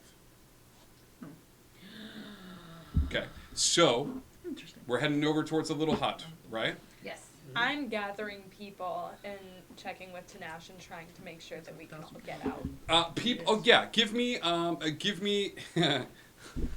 all of you. We've never done this before. Let's do a group, either group intimidation or group persuasion. As everybody roll, and we'll see how many successes we get. I'll let you choose. Are we going for intimidation or persuasion? You get to choose one or the other, intimidation or persuasion. If you have a higher strength roll, If I put on my dragon Like, all mask, of can it us be get more to choose? intimidating? It might be absolutely. an advantage. Yes. Do we get to choose ourselves, or do we? You have get to choose yourselves. I need intimidation or persuasion, knowing that you can also substitute your strength for intimidation. Cool. What? That's a rule in D&D. I didn't know that. You don't have to use charisma. If you want to, you can use strength and just do Damn it. you're gonna First go off. over there, like you're gonna. Takes for the country. Okay, then I'm That definitely way. replacing I'm actually my strength. better at persuasion, but I'm Plus trying 3 to mod and negative 1. Let's start with you. 19. Yeah, there it is. Eris is just like, all right, guys, get your stuff, get your. 18. Let's do the thing. 18 intimidation though, so 18. I'm yelling at people. Yeah. I think that's not uncommon for Despa High. Yeah, Like, I'm using my mean mom voice. yeah. Like, children! Let's. Nat 20 with my dragon mask. Nat 20. Oh god. That's too expensive. Get your stuff. This is when the kids don't pick up after themselves, and you go like, get your stuff, get your stuff, get your stuff. Ah! Mommy, no. That one. Can you please grab your stuff? So here's what it is. It's Slowpoke being like, guys, come on, and then like Demon standing behind Slowpoke and being like, and a little smoke comes out, and the kids all just go, and you're like, that was successful. I did it. Cal's keep going with like if we're playing the whole pirates are coming, he's telling ghost stories because he's got 23 in intimidation. You're like, get your things, or the ghost pirates that live in your beds will get you. I like how And you Skeleton won't is get like me Franken one. talking about other things that be like, oh, you'll end up like me. He's like, guys, you know what's scary? Ghost pirates. What about skeletons? Those guys are worse. 22. 20 more successes than failures. You all send this village into a tizzy as all of them are either frightened or frightened. You're like, hey, let's get our stuff, and everybody's like, get out. You're the voice of every ghost in a horror film. That's like, baby, I love this place. Get out. Too bad we gotta leave. Everybody gathers their things, and they're sort of waiting in anticipation in the middle of the village. Tanash knows how to get us out, though, doesn't he? He walks over towards where the wand is. What if he says, we... should I take the wand? No. What if we... This is out of context. This is not Cal, because he would not think this, unfortunately. We break a little bit of it. And then instead of it all come... Wait, no, hear me out. Just a little bit. That way it relieves the pressure. It doesn't crack the dome. But it comes in, we go out, and it closes behind us, so that we keep it inside. While he's explaining this, I'm gonna walk over with some of the kids, and I'm gonna just start praying to the child. Can I go investigate the big thing? With That the was out of basket? context. It wasn't count. That was out of context. That was.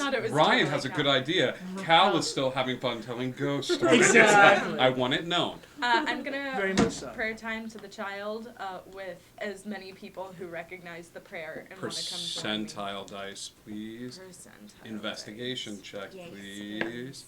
Investigation for me? No, for Eris. Eris, who goes over towards where this small it's odd. Like, you look in the basket, you see these weights tied around the basket, as if you could, like, use the weights, like, drape the weights over to the other side. It looks like a canvas bag, and then a large canvas bag, and then you can... There's a hole in the canvas bag, but you have no idea how these items would... I'm going to the hut. It's a 49. 49. It's actually carpet, so you're like... It's like put your hand through by accident. Okay. There it is.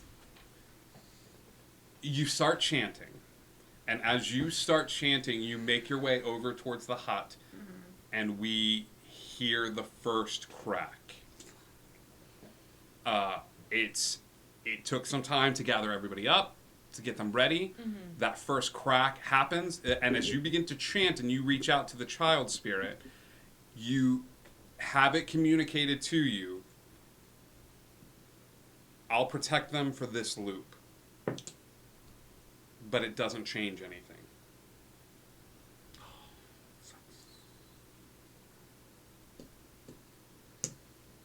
It's why you're here. To protect everybody. To protect everyone? There has to be a way to get everyone out. I'll get them out. I'll save them the pain of this loop. but there has to be a way to get everyone out.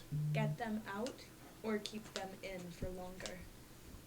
Dome breaks. Get them out. As he says that, a white light enfolds the kids, and you guys all look up. As you make your way over towards the area, you see a gentleman sitting in the chair, the last image that you see, Clip, as you walk over to that main area. What's everybody doing as the walls begin to shake and quake and, like, Well, I'm crack? gonna take one of my arrows and put it in the ground. Okay. And I'm just gonna watch at, like, the cracks, and I just want to watch as it falls to kind of see, like, perchance, like, next time, if we could get, like, if there's, like, an opening to get people out. Okay. Like, I'm gonna keep my eyes open. Like, is there a clearing to get people out? Either investigation or perception. As you're just like, okay, when this thing falls, is there a spot that opens up that we could maybe get everyone out or get people through? What's everybody else doing as this loop ends? I want to look at the backside. The backside of the house. Yeah. It's good. As you go around to the backside of the house, you see that the bubble. There's another wand. Back behind the hut. Does it look the same as the first? It doesn't. This one looks like it's like there's. It looks sturdy. It looks like it's made of metal. You've never seen a metal wand before. It almost looks like like you would recognize what metal is. This thing's stuck in the ground at an angle, and it's pointing up. And that white light that seems to be emanating from the wand in the center of the camp is this wispy, sort of magical look. This wand that's shoved into the ground at the back of the hut looks like it's pulsing. Like it's almost like a whoa, whoa, whoa, whoa, whoa, whoa, whoa, whoa, whoa, whoa, whoa, and it's increasing in frequency as the dome starts to crack. I'm getting inside the hut. Okay. Where this dude is. As you go inside the hut, you see a gentleman standing there. There's a banner above the chair. And as he sits in the chair and he sort of looks about the space, his balding head, he's a bit portly around the midsection. It's a human man. He's got goggles that he keeps above his head. And the last sight that you see as this man turns to you and looks in fear is the banner above that he seems to have constructed above this throne in this room that says, "The Wizard." And he goes, "How's it working?" You all die? Quick question. Thistle, because of her background, would she be familiar with, what sorts of animals would she be familiar with? Only things in Neverland? What was, hang on, what was that investigation check? Oh, 20. 20. I would say that you have insight into animals from Neverland, but strange animals sometimes make their way over. Is this changing I'm him? texting you the name of an animal. Actually, a general category of animal. General category of animal? Near where you came in, Garrison, Slowpoke, there's just like a little bit of a pause, and you don't know why. You're darting around, and with that last breath before all hell breaks loose, you look back and you see Rovar is at the very front entrance to the place. He's got both of his hands outstretched, and the mushrooms on his back are going nuts, and he's releasing these spores from his back. He's actually holding up a whole section of the back of this thing up using the spores.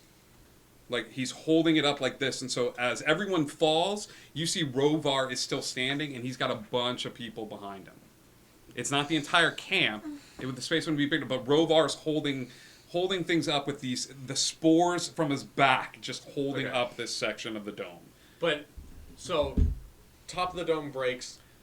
It's almost like a crack in a glass that fills with liquid. Okay. As soon as a little bit of the tired gets in, it all comes in. Okay.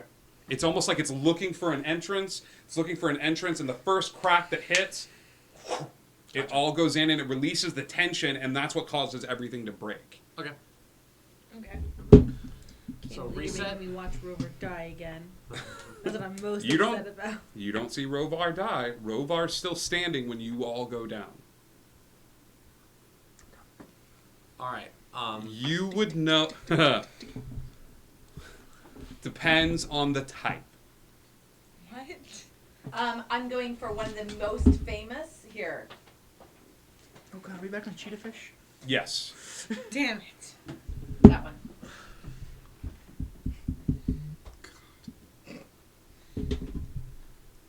You can't get much more famous than that. Yes, but that is the only Okay, one. got it. Done. Do you hear Done. me? Yes, done. Done. Say, I hear you. I hear you. Done. Look him in the eye It and was say a it. book. It was amazing. It was in the treehouse. Rovar You heard that stream. We got this. greets you. Hey, gang. Des. It's been a convey while. everything that I said. Yep. You are brought At over. what point do we want to go to? Like how To seeing the wand. seeing the wand? Yeah. Okay, cool. Yeah. He starts showing you. Tanash starts showing you where the wand is. And I see go straight to the hut. I follow her. I'm brandishing my axe. Oh. I wanna know if my arrow that I put in the ground is back in my quiver. The arrow is back in your quiver. Oh, good. Well, I can't tell him about the other one, but goodbye. Oh, there's a bit of a walk. It depends Yeah. if you want to yell like, oh no, "Hey because I guys!" thought they just pieced out. I was like, No. No, They off start the wand walking first. towards the hood. If you want to stop yeah. them, I Or if not, I haven't moved. If you want to. Share it. Want to talk to Well, us? 'cause we need to go figure out what the canvas Slow hut Poker, thing like, is. this happens normally. now that everybody is heading over in that direction, Eris goes like and Yeah, like that and sounds the, about right. as she does she yeets herself and flies over and stops in front of everybody and just sort of points at the thing off to the side. There's a metal wand on the other side of that hut. Then he'll explain it how it works, and I keep going in. Yeah. Yep. Same. Give me another investigation check on the canvas thing. Like the canvas as your Investigation? yeah, investigation or Or perception. that's even better. That's a 23. You know, it's the weirdest thing. It looks like a giant balloon.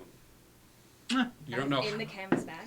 No. When I said giant canvas bag, it looks like a giant canvas bag as big as a house attached to a large basket with weights attached to this large wicker It's a hot basket. air balloon. Like They're you like don't know millions of- how, but if this thing could inflate with air, it probably could carry a man, a couple people. Yeah, got it. A girl and a dog, maybe? That's just silly. Okay. And you were So there? you walk into the hut that the wizards. Yeah, I I'll get death right up saw. and I grab him by the. There is nobody there. There is a canvas sheet. There's like a white sheet, and as you walk into the space, you hear, "Halt!" I go behind the sheet. Enters the. Oh shit! And I grab him by the scruff. And can I yeet him up? This is not how we make. Never mind. There's a. Oh god. Hi. Tell me how it works. Well, I talk into the tube, and the tube amplifies my voice, and I gotta go drop like- it low. I The took wand. a few years of drama. How does it work? You inflate the balloon. No. The sphere. The shield. The sphere. How does the it sphere. work? Yes, The the wand. savior of your people. It is I, the wizard. I slap him. Oh god. Do I get to roll an attack? Whoa! I think that his AC is so obnoxiously low. Okay. He uses D4s as hit dice. D6s. You hit him with like 40%, and he just goes, "Oh God!" So I cast Zone of Truth. Oh, you're there? Okay, Do you cool. have that spell? Yes. Everybody in the room, give me a wisdom saving throw. Oh, I'm not in there. Gosh. You're not there. Everybody in the room. It's a 15-foot radius. I'm 20 feet away. It's just 15 feet. Yeah, but Radius that's- sphere. If it's a 30-foot room, that's it. Yeah. That's what I'm just letting you know. Maybe not standing by everyone, the but like door. half. Everybody but Eris, give me a wisdom saving throw. 4. 15. 15. 21. What's your spell save DC? What is my spell save? Yeah, that's a great question. Because I had a 19. I can- 14. Oh, yeah. 14. What did you get? 15. 15. You can lie. You can lie. 19. You can lie. You can't lie. You don't lie anyway. I really don't. And dang it! Come on, Wiz. He definitely can't lie. As you But feel the spell. Just so you know the full thing of the spell, that doesn't mean he has to say anything, but he just can't say a lie. Let me stop you right there. I did not create this character to be quiet. Ever. Not expecting any of you to Yes. use the spell Zone of Truth. This man talks because it's all he has. It's all he has. So yes, the shimmering Zone of Truth echoes out throughout the booth. While they're doing this, what are you doing? I'll go join them. Okay, you don't want to go look at the wand. You're not going to go check it out. You're not going to go examine it. You're not going to go. And not to tell you how to do No. come and join them. You walk into. It's not important, so. I mean, I don't know. Girl, you do you. If it's important to you, then it's important. You walk back into the room and you see Des Bahai holding a small man who's kicking those little legs back and forth. He's 5 foot and some change. He's balding, little portly dude, and he's got these like goggles that he wears like up here that leave these little imprints. She says something about eating him. I don't know what's going on. Oh my God! Please don't kill me. Please don't kill. Tell me how it works. So you go in and you set up the fake thing, and this is a civilization that's big on magic, and you just tell them that like I am a great and powerful wizard, and this is a magic wand, and I use glue and I use random like little bits of glass. What's the What's shield? holding the shield? The device outside, the device out back. That's the actual. How do we get people out of the shield? You take it down. You take the shield down, and Is then there any way to do that safely? define safely. Everyone survives. I love this guy. Yeah. Do people die? When do we die? Is there a chance of death? About 15 minutes. About 50. What? What is what? How We do need we to tell the get truth people about out? you. I mean, the balloon probably still works if you want to pile some. How many people can fit in? I'm a big guy. I could probably fit like 2 or 3 other people with me. You know. I have an idea. She's kind of cute. I mean, if we. I punch him? Ow!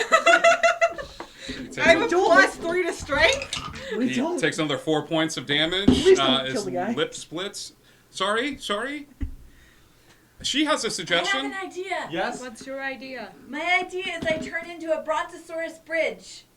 What See, does that I mean? can stand under it while it's falling down, but I'll be huge and I'll have giant legs and they can crawl right underneath me and it won't fall on their heads. And what happens when you fall asleep from the sickness? I didn't think about that part. You go I extinct. just thought the Brontosaurus bridge was really cool. Eris, what you got? I take out the hourglass and hold it up to him. Okay. Does this mean anything to you? Is this a test? It's an hourglass? Good talk. It measures time. Good talk. Oh, okay. Listen, it's just a scam. Like it's just I come into it like, oh, I can offer you protection. You know, The machine outside. Yes. How do we keep it up and running for longer? That's the thing. It's supposed to. It's a weather control device, and it's supposed to block out rain. That was the initial purpose, and this, whatever this is, the blacky goo thingy, the thing of the goo, the whatever that is, the death that's outside. It's a little stronger than rain. Mm-hmm. So I'm not sure. I could work on augmenting it or figuring out what to do, strengthening it. In 15 minutes? No, that's unreasonable. Yeah, it's ridiculous. Yeah. I slap him again. What about in 30 minutes? 30 minutes might give me enough time. All right, let's wait this one out. As soon as he says that, I leave the hut to go on the other side of the camp to see if there's another wand. What idea? So you're thinking Just about your walk out and then just start. I follow Eris. Yeah, Clip and Eris go over to the other side of the wand, and Rovar's just kind of on the other side of me, like waves you guys down. He's like, "Hey, I'm Rovar. We didn't get properly introduced. You guys huggers?" We'll be back. Okay, cool. walk up to Jez, who probably still has this guy by his throat. Yeah. Yeah. Hey, buddy. Hey. It's just me and you. You're now. a skeleton. I am, I'm and you're gonna also turn here. into one here soon. So you're saying. What is your idea for these augmenting? Like, if you really think this is gonna work, what ideas do you have to do it? I don't know. I would need a power source. Like? I don't know. I would need some sort of Come large... on, you're a smart guy. You know what you're doing. You know what you need. Okay. I would need wire. I would need a conductor of some sort, and I would need to be able to conduct that wire to a power source of some sort, and then I would need some large bolt of power. I would need some sort of surge. Something to push away whatever this sort of darkness is. Okay. And are you sure about this, or is this just the best guess you're giving? I'm not hurt. I'm open to suggestions. This is the best guess that I can do, being held by a woman who's holding me around my throat, and I've already been punched 3 times Can you today. please let him down? Still look intimidating. Still Brandis TX, but can you let him breathe? Please? He can breathe. Let him breathe. So Let him much. fine. You need air to talk. Listen, we've got 10 minutes. Let me work these 10 minutes, please. I throw him. I yeet him up to the wall. Yeah, so there's he a- has to skid down. Yeah, he's knocked unconscious. It is a. I will put him down. Boom, boom. Head against the wall. He's knocked unconscious, and his. Like I said, guys, wait this one out. I was trying to expedite the process. I think it's too powerful, and I don't think this is going to work, but I can see the black stuff outside, right? Yeah, absolutely. Okay, can I try Dispel Magic at 3rd? That's all I have is 3rd level. On this black energy? You go to start casting. Let's go back to Clip and Eris as you go over to the opposite side of the camp and look for any sort of wand that's there. Give me either perception or investigation as you start scoping out the area where you guys first came into the camp and are looking. 24. 15. Okay. 24 and 15. You guys don't find another wand, and you're looking. You know what to look for now. You're looking for a metal thing. However, as you're looking across the way, you notice that for some reason there's a small patch of the dome. There's a tiny patch as you're looking for this wand in the area that you came in with, and it's almost as you look out, you think it's the area where the kid brought you in. The darkness ain't touching. The sickness ain't touching it. It's this small, tiny, I say tiny, but it's person-sized patch where the darkness isn't coming in, and you get real close to it. And you're trying to figure out. I would say with the 24, it's close to the cliff side of this little clear. It's close to this little clearing, and there's running water. It's like you're close to a stream, or there's some water sort of drip off from somewhere. Wherever the water's hitting, the darkness is not in that area where there's running water hitting the dome. Does that make sense? Yeah. It's almost as if you're in this small clearing, but there's this little cliff face behind. Mm-hmm. And this dome is so large that this tiny, tiny spot that's human size where there's water running, the darkness gets close to it, but it doesn't stay with running water. It doesn't get close to where the running water is. It swarms everything else, but it doesn't get close to where the water is. Okay. How tall? How wide are we talking? I'll give you bigger than a person. So I will give you, it's a 10 by 10 foot square. Enough for Rovar. Speaking of Rovar, I go up to him and I say, listen, you are... Hey, Des. Hey. Really miss you. Miss you too. You are here to protect all of Neverland people, yes? Yeah, well, mostly your people. I mean, that's the agreement that we made, right? But Thank everybody, I'm not discriminatory. I'll need you to protect them right now. Oh. Please get as many people near you as possible and as fast as you can. Got it. And just give them a hug or Just keep them safe for the Got time it. being. All right, Come yeah. up with a plan. All right, kids, story time. And Rovar steps on the ground, and every kid comes running out as they all gather around Rovar, and some of the older kids and even some of the adults come over. And Rovar's like, "Let me tell you guys about the time that I met this little kid named Keth. She built a boat that goes on land. It's crazy." And he starts telling this animated tale, and people start gathering around. Has this thing about water been communicated?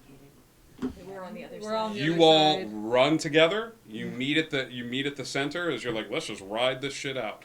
You run to the center. Whatever you want to communicate in this center area, but right before this thing drops and the roof breaks, do you communicate the water? Anything else communicated? The conductor and the surge. The conductor and the surge. The wand is- Something to enhance it. The wand is the conductor behind the hut. Yeah. Cool. I We can got make that. the area of the water bigger. I have lightning lore. All right, so we can do that next time, right? Cool. Okay. All right, I have something I want to do before this all collapses. Okay. But only right as it's collapsing to make How sure. much longer do we have? Crack. All right. Crack. I want to fire that special Fortunato special surprise arrow, just see what it does, and it'll reset, and I'll know what it does, and I'll have it in my arsenal. Surprise. Garrison. Yeah. What is the coolest arrow that you can think of in this moment? Improv game.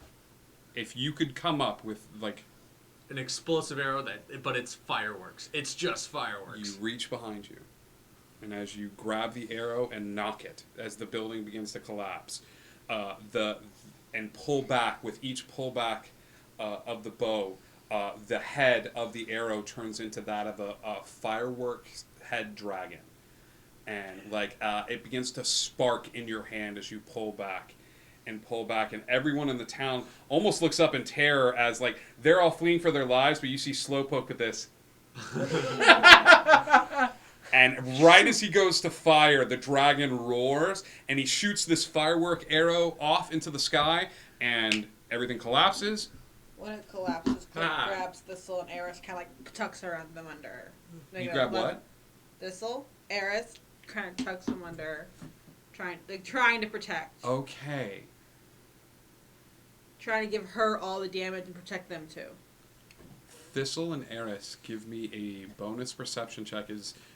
Rovar is not the last one to go. You guys are the last ones to go and fall to the sickness. 21. Okay. 11, 21. Clip. Grabs you, puts you under, and she's just like cubs, like mama bear. And you see Clip, as the sickness falls on her back, she huddles you close, and you tuck your head into Clip, because this is still painful, and you don't want to do that. Thistle, you're like, well, let's ride this out, and you shove your head forward. As you bring your head forward, you see the kid. The kid's off, standing right outside the dome, sort of looking at you all as this darkness falls, and as he does, he darts his eyes past you. You're a little blocked, and you smack Eris, who's just on the other side of Clip, causing Eris to snap her head out. But that perception causes you to knock her arm. So you see the kid. He nods that way. You slap Eris and Thistle. Both of you turn your heads and see Trinket on the other side. So it's the kid and Trinket, and he gives the symbol for give, and she gives the symbol for I accept, and the loop resets. Okay. What kind of expression is on their face? Like a... Sadness. Okay. I reset. When we reset, I share that with everybody. Cool. Okay. Hey, Des. It's been a while. So, water. Hey, I How can we get a bunch of everything that water? I can turn into an elephant and have a long trunk and go... and they go... You managed to get to the wand with only 2 minutes in. You're at the wand, and the leader of the tribe just sort of puts his hands up and says, "Whatever you need, we will speak of this soon." Did you guys communicate where the 10-foot by 10-foot was? All right, I tell everybody to get as close to there as possible because we'll need to make a run for it. It's not a huge you gather people the people of the tribe, or all of these people, your group or the people in the village. The people in the village. How many people are in the village? It's 40 people. It's 40 people. So you can get them close to that area. I tell all the kids to get closest. What did you guys get from Trinket?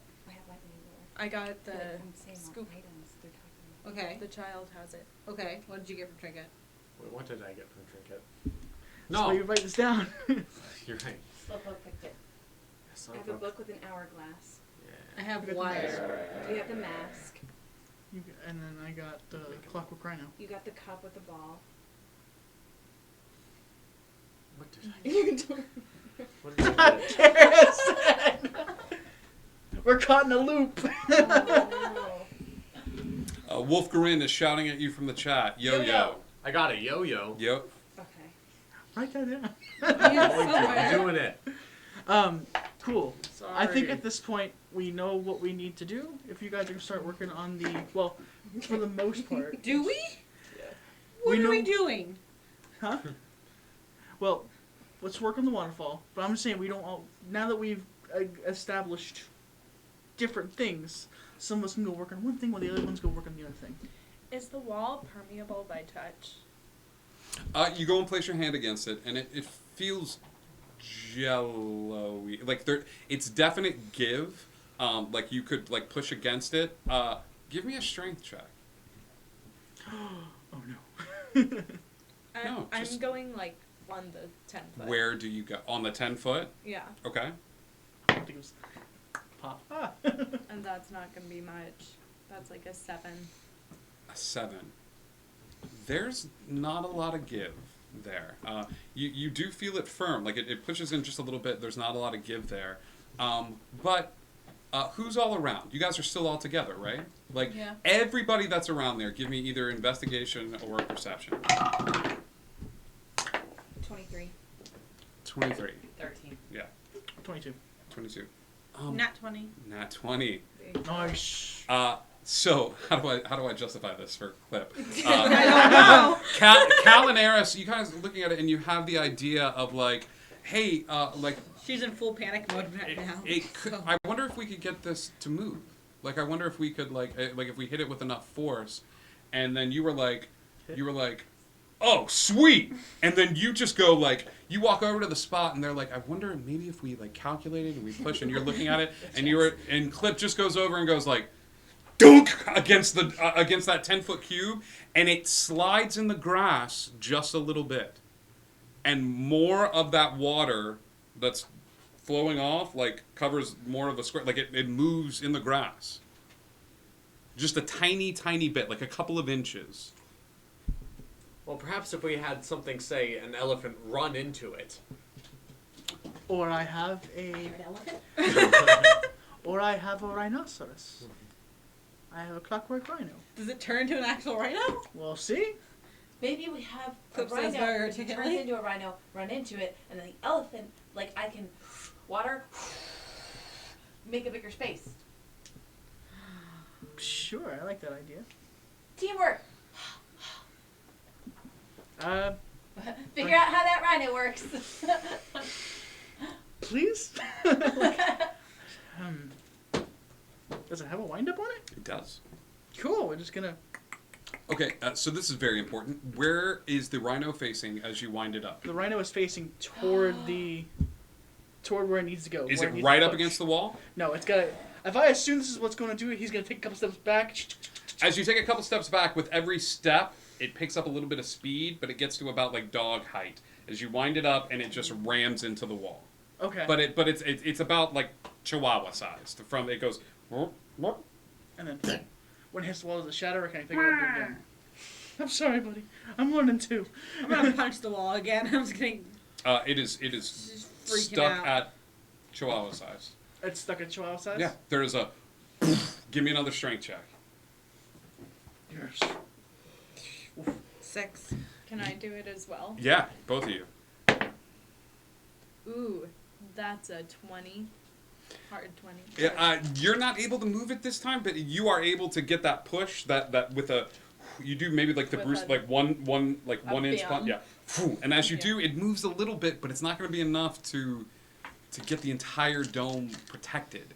You're going to need a lot of things pushing, and at the same time, if you wanted to move it forward. So I call over. How much more time do we have?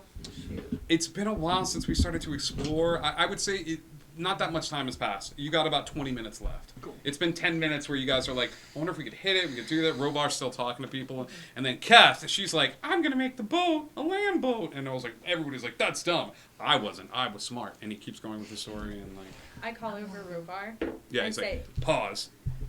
Rovar, Hey, Des. I really miss you, man. miss you too. Can you gather all of our friends here so they can all push against this wall? You're trying to move this? Yes. We did. It was really cool. No. I get it. Where are we trying to move it to? Closer to the water. Like the river? Like that's down that way? Yes, the river. I mean, they might be able to do it, but I don't know if they're... everybody pushing together. Together. We push together. We push together. Just keep pushing. Just keep pushing. We push together. Would it help if we took out the wands first and just walked with the wands?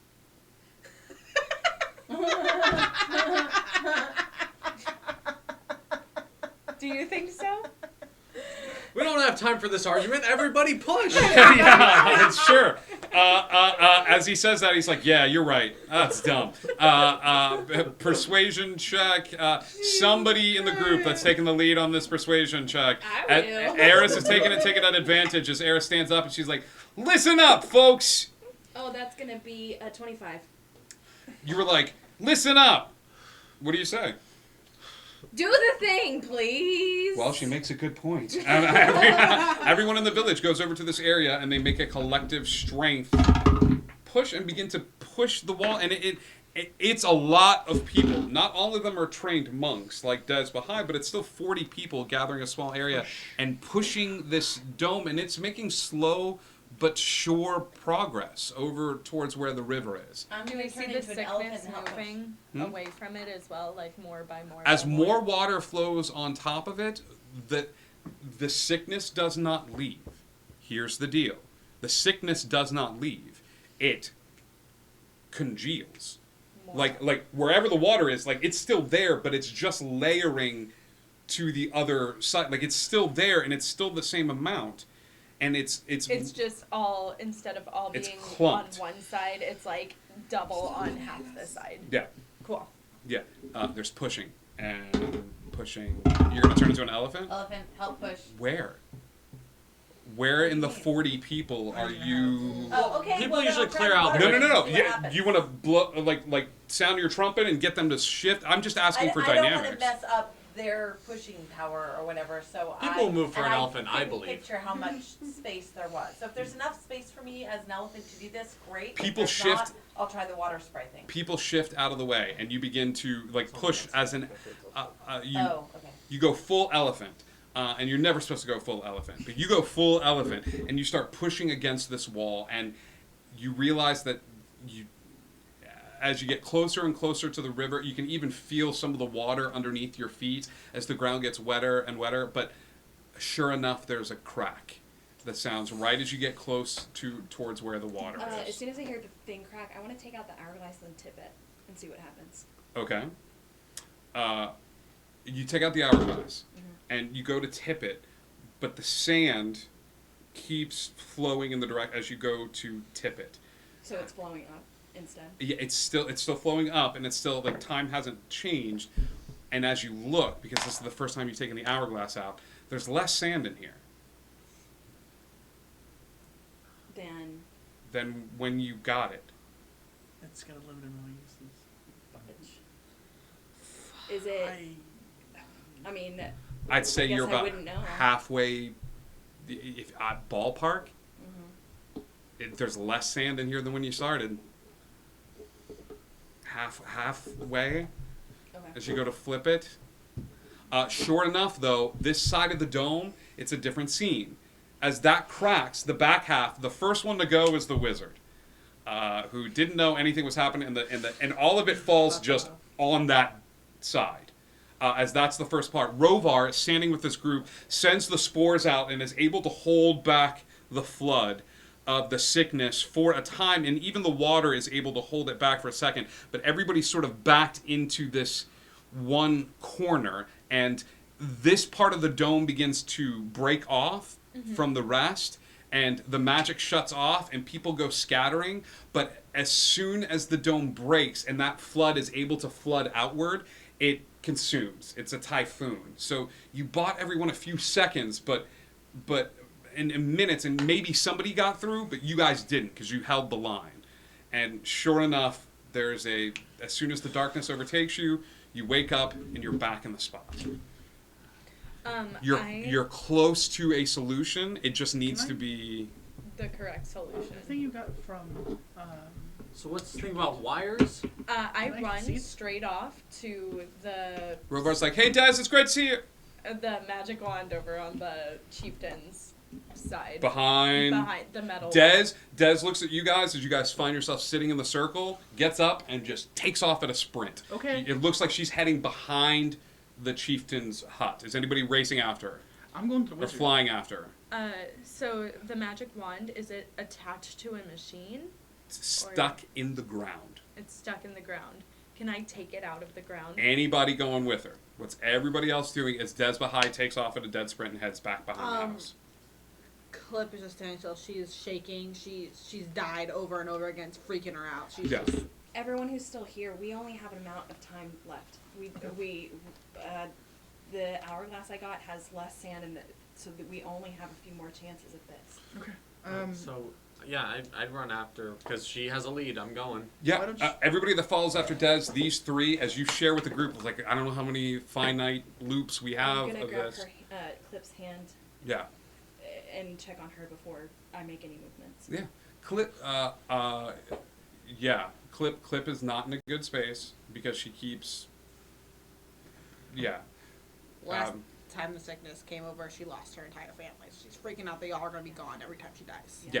Clip. happening. I think that sadness overtakes you, but as you look forward, I think your mommy instincts are going to kick in as you see all Yeah. these people who have no idea this is coming, and they need mommy. They need someone to step up. So you can choose to embrace that, but I think as Clip sees, my wool wire. okay, you go over. I Lift just the. go with Eris. It's very She's easy to going. lift this thing out of the ground. The Mhm. wand very easily Does comes. it keep? It keeps feeding in, and as you're holding it, your arm is shaking. Like there's a vibratory, you feel like it's vibrating at such a frequency that your arm almost gets tired holding this thing. Mm-hmm. Do you need help? Do you want to carry it together? Grab the other one. Okay. I'm gonna turn back into an elephant and go grab it with my trunk. I'm going to assume that we skipped ahead to explaining to Rovar and explaining to the chieftain, so that we didn't just bypass all of that. And the chieftain's like, "There's an elephant!" I'm going to work under the assumption. You grab that one as well. Yes. And since I went with Des, I can help hold this one. Give me a strength check at advantage, since he is helping you. This one is for show. So you lift this up and you turn into Dumbo as you just hold this one in the flowy, what's made to look like magic. And as you, I want to cast fly on myself so bad. As- There's no point in it at all. I'm gonna go see the wizard.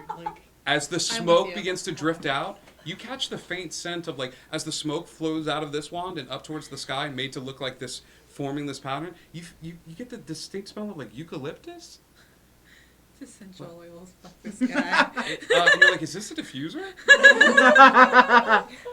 and sure enough, as you do it, your breathing gets a little better as you hold the wand, and Please, the it smoke sounds a little goes up. Yeah. These guys are holding the wand. What was my strength check at I was advantage? a 12.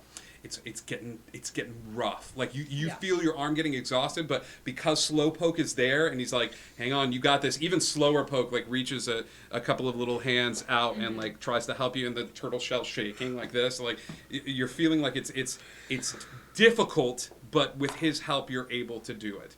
If only you had something to tie, to hold it, to wrap it around your arm. If only I had a wire, is what you're saying. A wire might cut into your hand. You would need rope. Maybe one of these Oh, ropes. I do have ropes. I have rope. We both pull out a rope at the same time, and we're like, Or a yo-yo. cheers. Oh, and then you let go of the wand, and then Yeah. everything explodes. No, I'm kidding. Yeah, We tie the rope. okay. You tie the rope together, and it gives a little sense of rope. So you guys are both held tight to this. You're All right, three-legged we're doing racing this- the wand. yeah. Nice. The wizard. Poof, you kick open the front door of this place as Eris. I'm going to assume Eris and Clip are not too far behind. I was gonna go see Rovar. Perfect. I'm All gonna right, go- you're I'm going to going with Rovar. Eris. You're going with her to Rovar. So as you kick open the door, there's a white sheet. Who enters the realm of the I wizard? want to see the man behind the curtain. And There is no it's It's a very nice trick. I like it, but I don't have time for that right now. Thank you. Oh my God, you're a skeleton. I know. I get that a lot. I get that a lot. We're in a little bit of a time crunch. Oh. And I know you're a very busy man, so I'm gonna make this quick. Yes. Do I don't have to use the voice. Yes. The tribesmen are on to your little scam.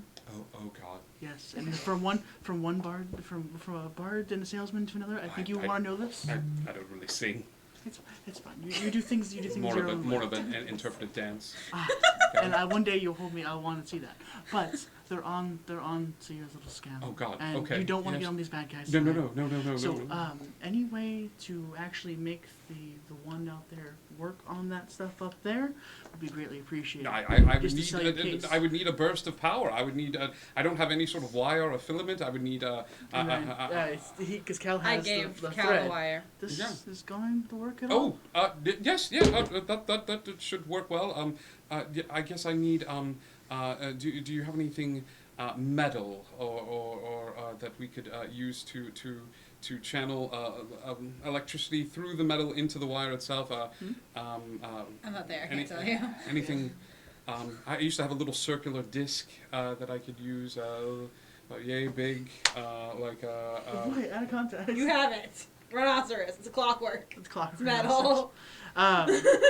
Yeah, we've got a couple metal things. Perfect. To help you. Great. All we need to do is wait a couple of nights until there's a lightning storm, and then we will escape. What if I told you Yes. I can give you lightning right now, and we do it right now? I would say thank you, Skeleton Man. We'll hold thank yous for later, because we have someone who's very good at lightning stuff. Oh, good. I guess I will go outside and tie this filament to the wand, and we will be all set. You have 5 minutes, maybe in the back. 5 minutes, and he will walk outside the door. You two go over to where Rovar is.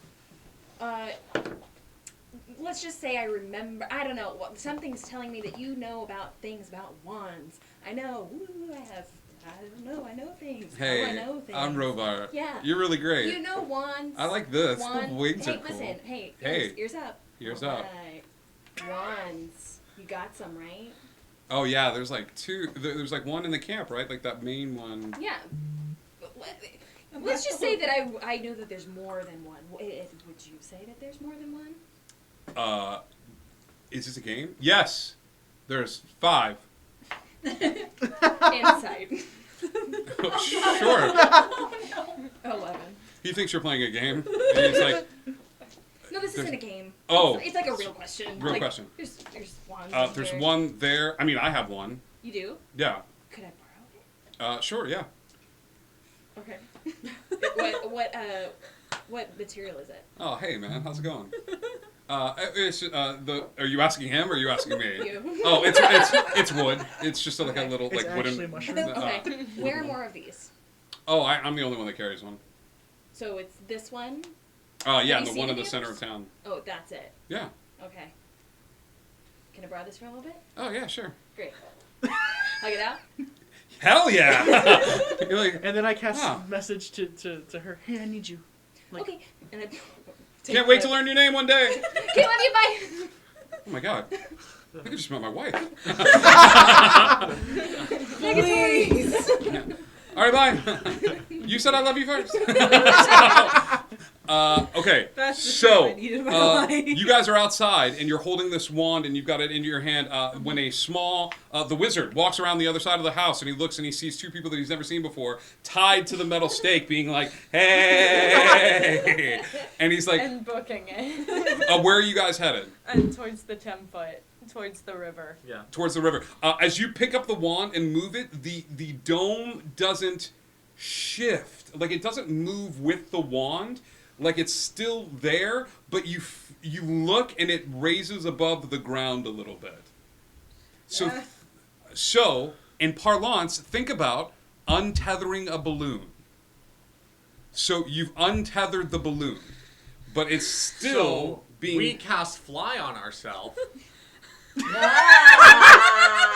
fly up and have everyone run out. This isn't just him. I had it pulled up on mine too. it's a dome. It's gonna run off. Okay. Alternatively, we cast levitate on the wand And we tell everyone to make their way towards the river. Okay. I need you to tell me, because as a DM, I prefer not to go multiple choice, like, which one you choose to do. Well, if we're flying up with it, I feel like we can't get out. So we're going to cast Levitate on the wand. You just cast Levitate on the wand. Wait, hold on. Let me check something on Levitate. Oh no! No, we're good. No. What do you mean we're not good? We're fine. But you have to stay within 60 feet of it. Yeah, 60 feet. We can get out with 60 feet. Yeah, but it's one It's a action. huge Yeah, it's an dome. action. So, here is what happens. Here is what happens. Here is what happens. Good night. I'll see you in the next You guys are under the dome. And then, unbeknownst to anybody else, you guys are like, I got this. You untie the ropes from around you. I didn't think you were gonna say that. Yeah, you untie the ropes from around you. And then you cast Levitate on the wand, right? Uh-huh. And then the wand begins to levitate in place. And the dome is there, and you guys all look around as, like, it feels like the dome just raised up a little bit. Like, it's like you can see ground underneath. How much space is there? Can they crawl? Space for Like people 12 to- inches. 12 inches? I'm gonna, like, upper smack this one so that it spirals up. Okay, because God. Oh no! you can control the 20 I feet can do if you want to raise it 20 feet in the air. But she's saying, no, I'm just gonna Hadouken. So here's what happens: as she hits the wand is controlling where it goes. So as the wand flips over end, it goes. And all the people in the area start looking up as the dome begins to, like, flip around and then, like, crush down onto, like, as the wand flips, it does go, like, 20 feet, but then it comes crashing back down with the sickness being held underneath it. And there's this pregnant pause. And then Rovar's like, Run. everybody to the river! And everybody in the village starts running towards the river as the dome is there. The wizard is looking about like, what? Never mind, let's go! I have wire! And just goes running off. So, who are the last people to leave? Who's making sure everybody gets out? I'm making sure everybody gets out. I'd be the last. These person two to are leave like, Fiery Cliff. all right, everybody on the bus, move towards the river. Kel is so caught off guard, he's probably in the back too. Like, When I would push you. Like, I would throw you. When the sickness hits, everybody gets to the river, and it is Dez and Clip that are pushing everybody forward, and they are the ones that hear the dome. But this time, you both turn around as the dome breaks and the tidal wave forms. You all get to the water, and you all are about 10 feet from the water as this thing comes careening forward. Knowing that you are 10 feet from the water, and knowing that this wave of sickness, the wave of tired is coming in your way, everybody gets an action here. Everybody gets an action here as this tidal wave is headed towards the water. Now you think that they might be safe, but you don't know. So I'm giving everybody the benefit of an action here. I'm telling everybody to get inside the water. Like dive into the Dive in water. the water. And And you're I- saying wait, and you use your 10 feet of movement to get towards the water, and you're like, when I tell you to, everybody jump in the water and submerge yourself. Yeah. Okay. That's your turn. Slowpoke. I'm gonna fly up. Away from the water. Just way up. Way up. Yep. How far? How far can I go? 60 feet? Look for that. Elephant trunk. Making it rain. Anybody who doesn't get in the water on time, I'm just making it rain. You're doing a fine mist I am over. doing a fine mist over the widest area I You can are with not my trunk. submerging yourself in water. But the water's getting all over me. A fine Yes, mist. if it works. Okay. Hey, if it works, it Yeah, works. If it works. doesn't, we'll figure it out. You fly up 60 feet in the air. I'm an elephant. I can't really get all the way under the water. Cool. So I might as well do this. You could drop it though. I could, but But I I like this. I like this. I like this. I like this. I'm into it. I'm into it. Clip. Eat this. You eat Des. Yeet. You yeet Des. That's better. Into the water.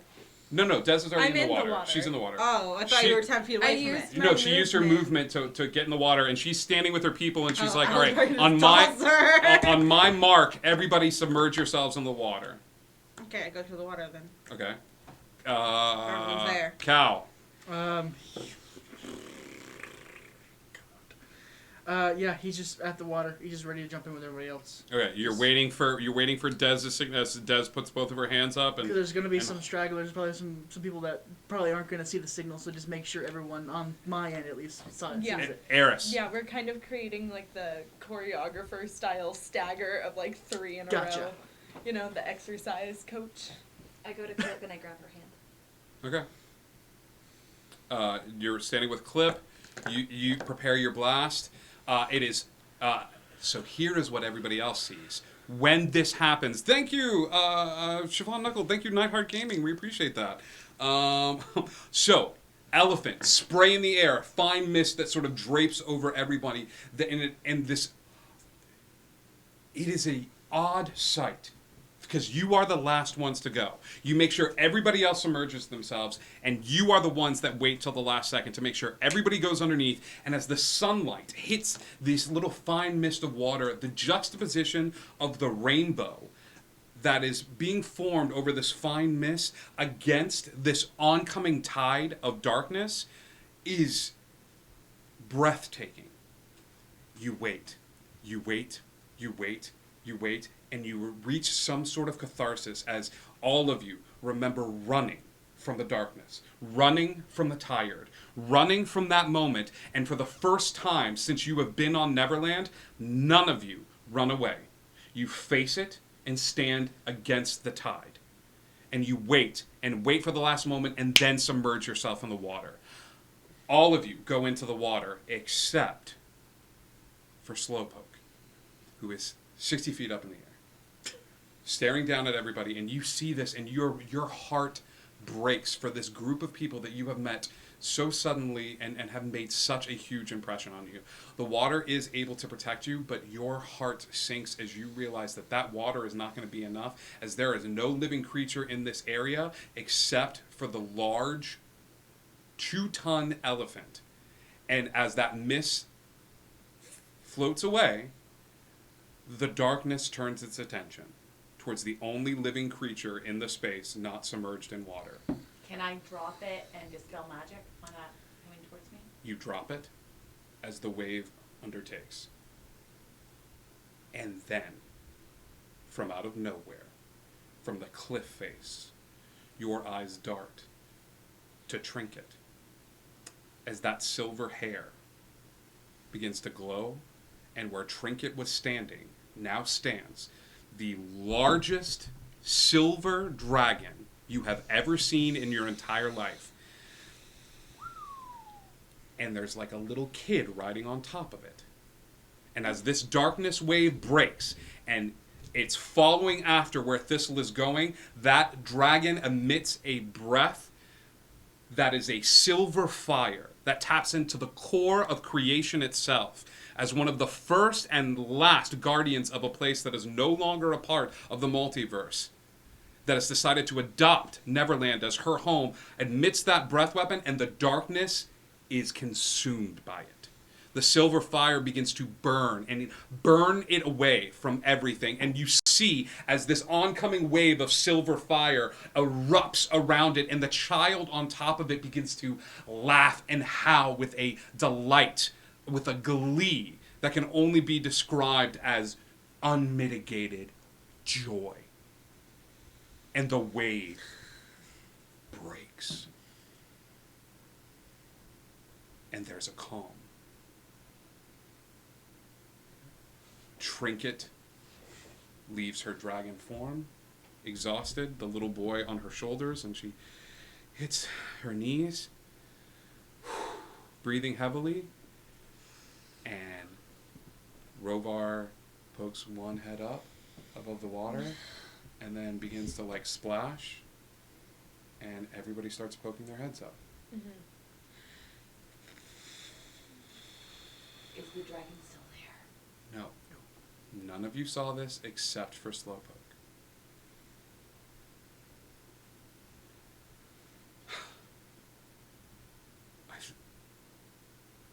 I think you did it. Group hug! And Rovar gathers all the people of the village, there is no sign of the darkness, no sign of the sickness. As Rovar gathers everyone up, they head over towards where their village is. It is still standing, and then there's a, and you see as the people of the area like stop for a second and like brace themselves, and time catches up. For some of them. Some of the kids that are running around get a little bit taller, and you see them age. Rovar doesn't really change. Some of the adults in the area don't change, but you realize that for them, you did just leave. So all that time you've been gone, they've been stuck here. And it's not a huge jump, but it's enough. And you all notice it, and they all sort of look, and Rovar sort of nods and says, I don't know what you did, but you did it.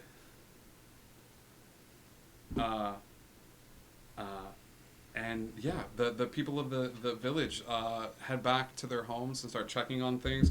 I think Tanash looks at you and sort of nods his head, and not wanting to acknowledge any sort of religious significance or anything along those lines, but just sort of nods his head. Doesn't say thank you, but nods his head. Is Slowpoke with us now, or he's still up in the air? Slowpoke is up in the air. He comes back down. Trinket is there. She's alone. As you land, she looks over at you, and she just does one of these.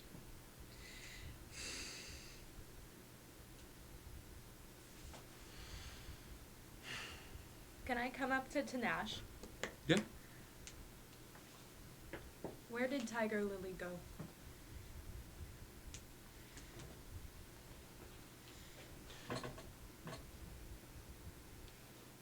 We wanted to make sure that our people lived. And she wouldn't? She refused to hide. So did we just now. I imagine she's still out there. There are rumors of a woman, no longer a girl, setting fire to pirate ships, protecting our people that still wander the wilderness. A wild child. She has always been. And as soon as I find her, I'll bring her back to camp, and I'll set things the way they were. You could stay. I could not. Is it worth it? Reaching out to these people. Come. We have been here for very many years. Yes? And although we were the first, we have seen many people come and go. We've seen many victories and many losses, and I, for one, would like to be a better host than you would like to. Perhaps you are right. Perhaps my son has set.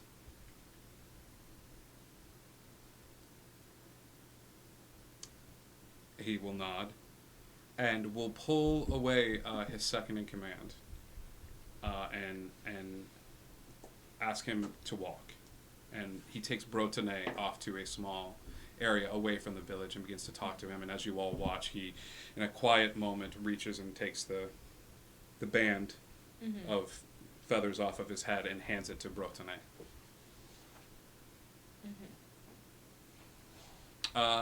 The night is filled with feasting, and Rovar telling the story about how he single-handedly fought against the darkness, and how it was the use of his wand, and he does not know how, but his wand served a pivotal turning point in the battle.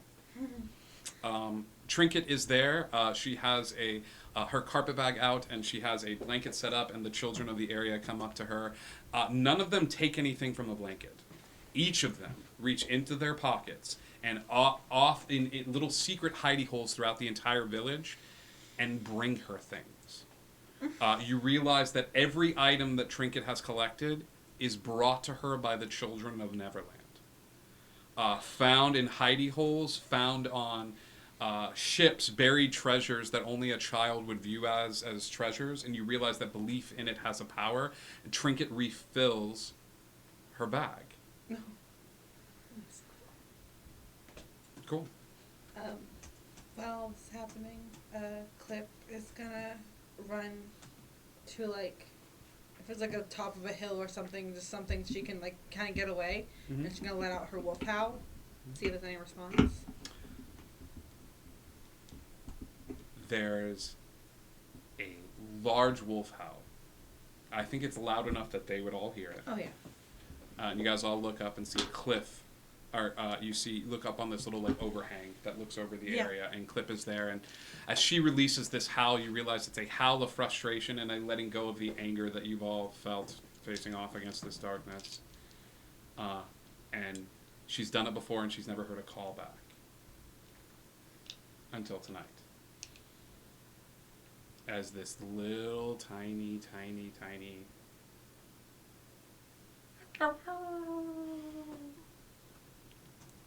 just from off in the distance, far away from where you are.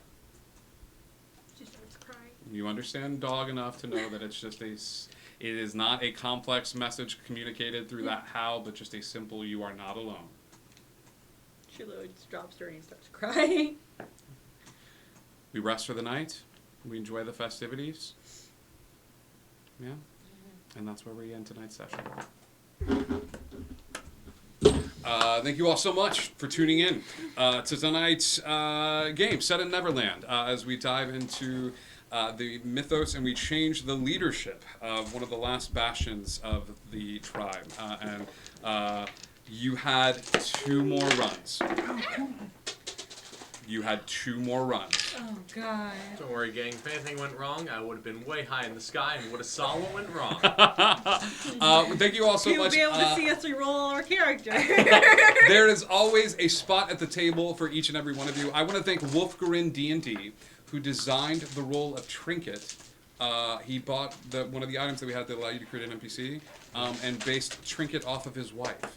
It is a love letter to her, and it is every bit of Trinket is the love that he has for his wife, who does not play D&D, but it is lovingly crafted after things that she loves, and he wanted her in Neverland, and so what you don't see is the relationship that has begun to blossom between a